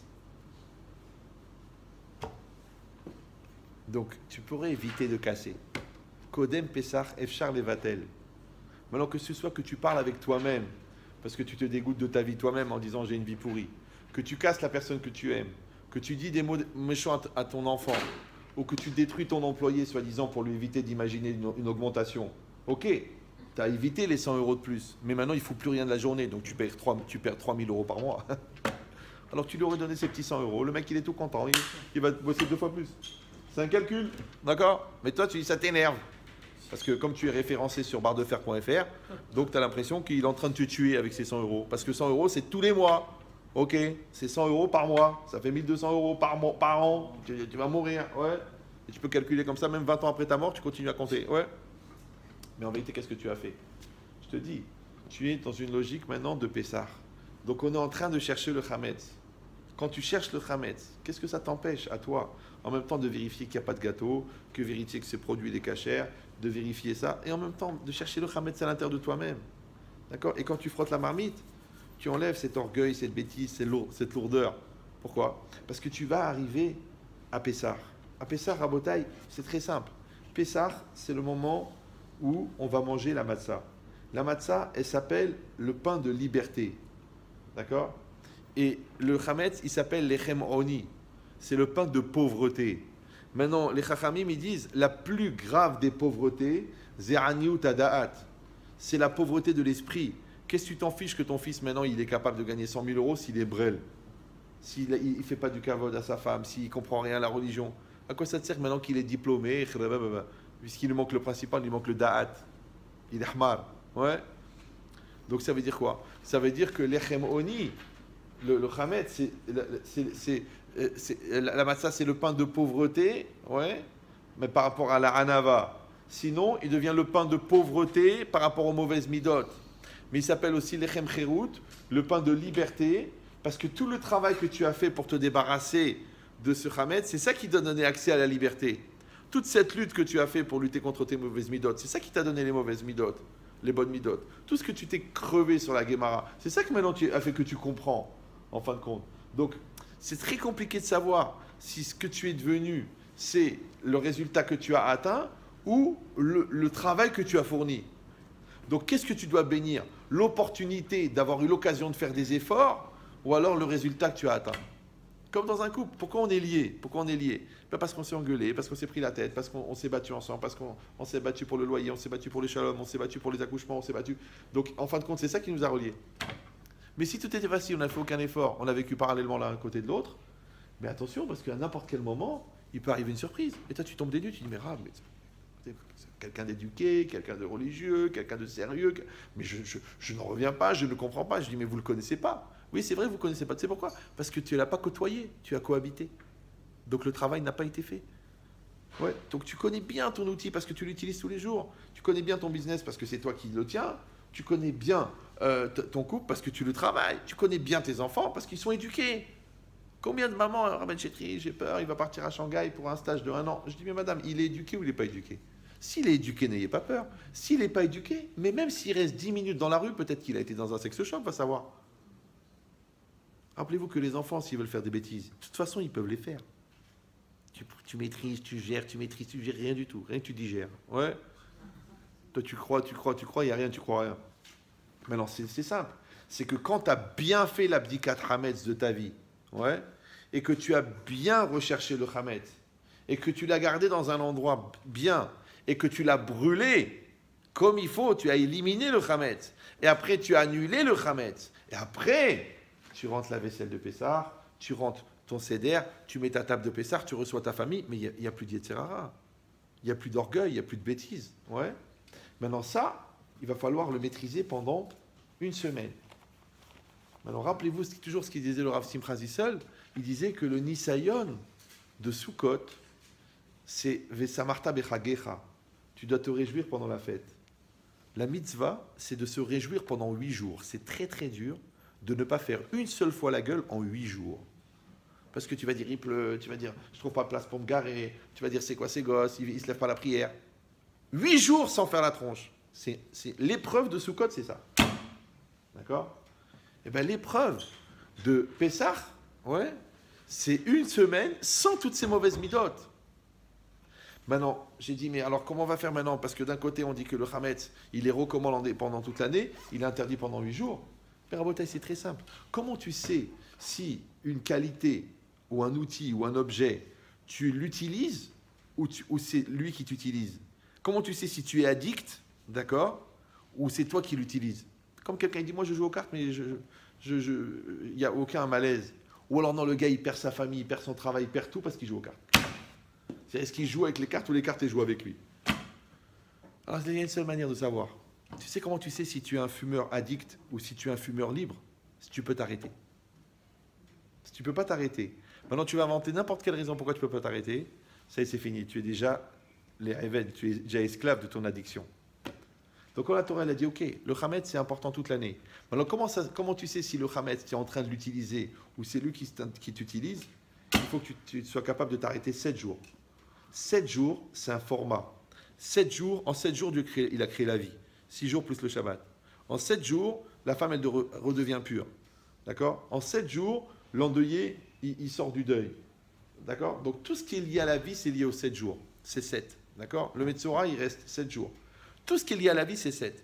Maintenant, quand toi, tu prends le format, et le Maharal, il dit 7 jours, 70 jours, 7 ans, 7000 ans, c'est la même chose. Ça veut dire que c'est un format. Maintenant, quand toi, tu réussis à tenir ce format de 7 jours, d'accord? Mais on t'a dit déjà que le travail principal de lutte contre le Hametz, tu l'as fait avant, et quand tu le rentres dans la maison, elle est cachère. Ouais. Et qu'est-ce que tu vas faire? Pendant 7 jours, tu vas manger la matzah, donc tu vas t'imprégner des valeurs positives qui sont le contraire des valeurs négatives que tu as évacuées. Et tu vas faire un avec les matzot. Parce que la matzah, elle représente la modestie, elle représente l'essentialité, elle représente la vérité, elle représente l'intériorité comme l'extériorité, parce qu'il n'y a pas, quand tu casses la matzah, ce qu'il y a dedans et dehors, c'est pareil. Donc c'est Toho Kebaro, le contraire de Yetzer Hara, le contraire de l'orgueil, parce qu'elle est plate. La matzah, elle n'est pas gonflée comme la baguette, d'accord? Ouais, donc elle est plate. Elle représente la vérité, parce que quand tu manges des matzot, eh ben c'est comme si tu manges du pain au niveau calorique. Donc arrête de te mentir, de dire je fais un régime, je mange des matzot. Donc tu te mens à toi-même. Là c'est pareil, la matzah c'est la mitzvah. D'accord? Donc vous avez compris que tu vas te débarrasser de toute la négation du chametz et tu vas te rapprocher et t'assimiler. D'accord? Donc là la Torah elle a dit lo ya'achel chametz, mais elle a dit tochal matzot. 7 jours. Ouais? Donc, et c'est quoi manger? Manger c'est s'assimiler. Manger c'est intégrer. Manger c'est devenir. D'accord? C'est-à-dire que comme tu vas manger la vie, on dit en français, ah, je croque la vie. Ouais. Et c'est pareil, maintenant, ta femme, elle est belle à croquer. Alors va la croquer, va, au lieu de regarder les autres. Ouais. Et maintenant, tu fais un avec ton travail. Tu es à 100%. Maintenant, je suis dans le travail, laissez-moi tranquille. Maintenant, tu te mets à ta chavruta, tu éteins ton téléphone. Maintenant, tu vas manger de la Gemara, tu vas manger de la Gemara, tu vas manger de la Gemara.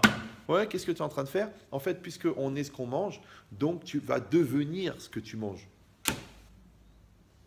Ouais. Tu vas devenir. Quand tu finis 8 jours comme ça, on arrive à la Mimouna, Mashiach il peut venir. Parce que c'est une grande question. Est-ce que la Géoula, c'est une délivrance globale qui va toucher tout le monde, ou c'est le cumul de délivrances individuelles? Maintenant, chacun, le grand Talmid Chacham, il va lire la Gada d'une manière. Le gars moyen, il va lire le Balabaït, l'enfant de 12 ans, l'enfant de 18 ans, le gars qui a fait Tchouva, le Racha. Chacun, il va lire la Gada différemment. Chacun, il va vivre différemment.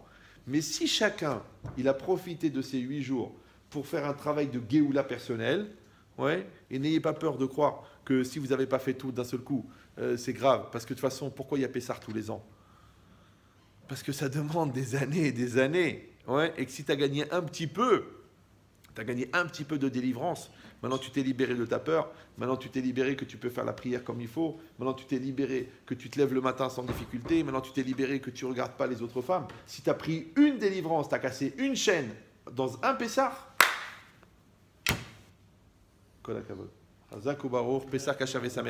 alors deux choses. Premièrement, le cours est dédié, bien sûr, les Isaac Ben et Lisa, qu'Hachem élève sa Neshamot parmi les tzadikim d'Israël.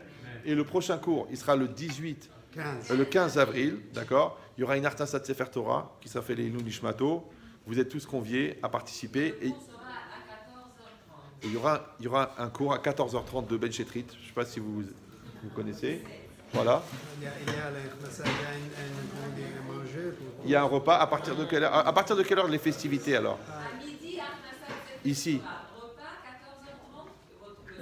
Alors, kol hakavod. Donc, essayez de ne pas digérer pendant le cours.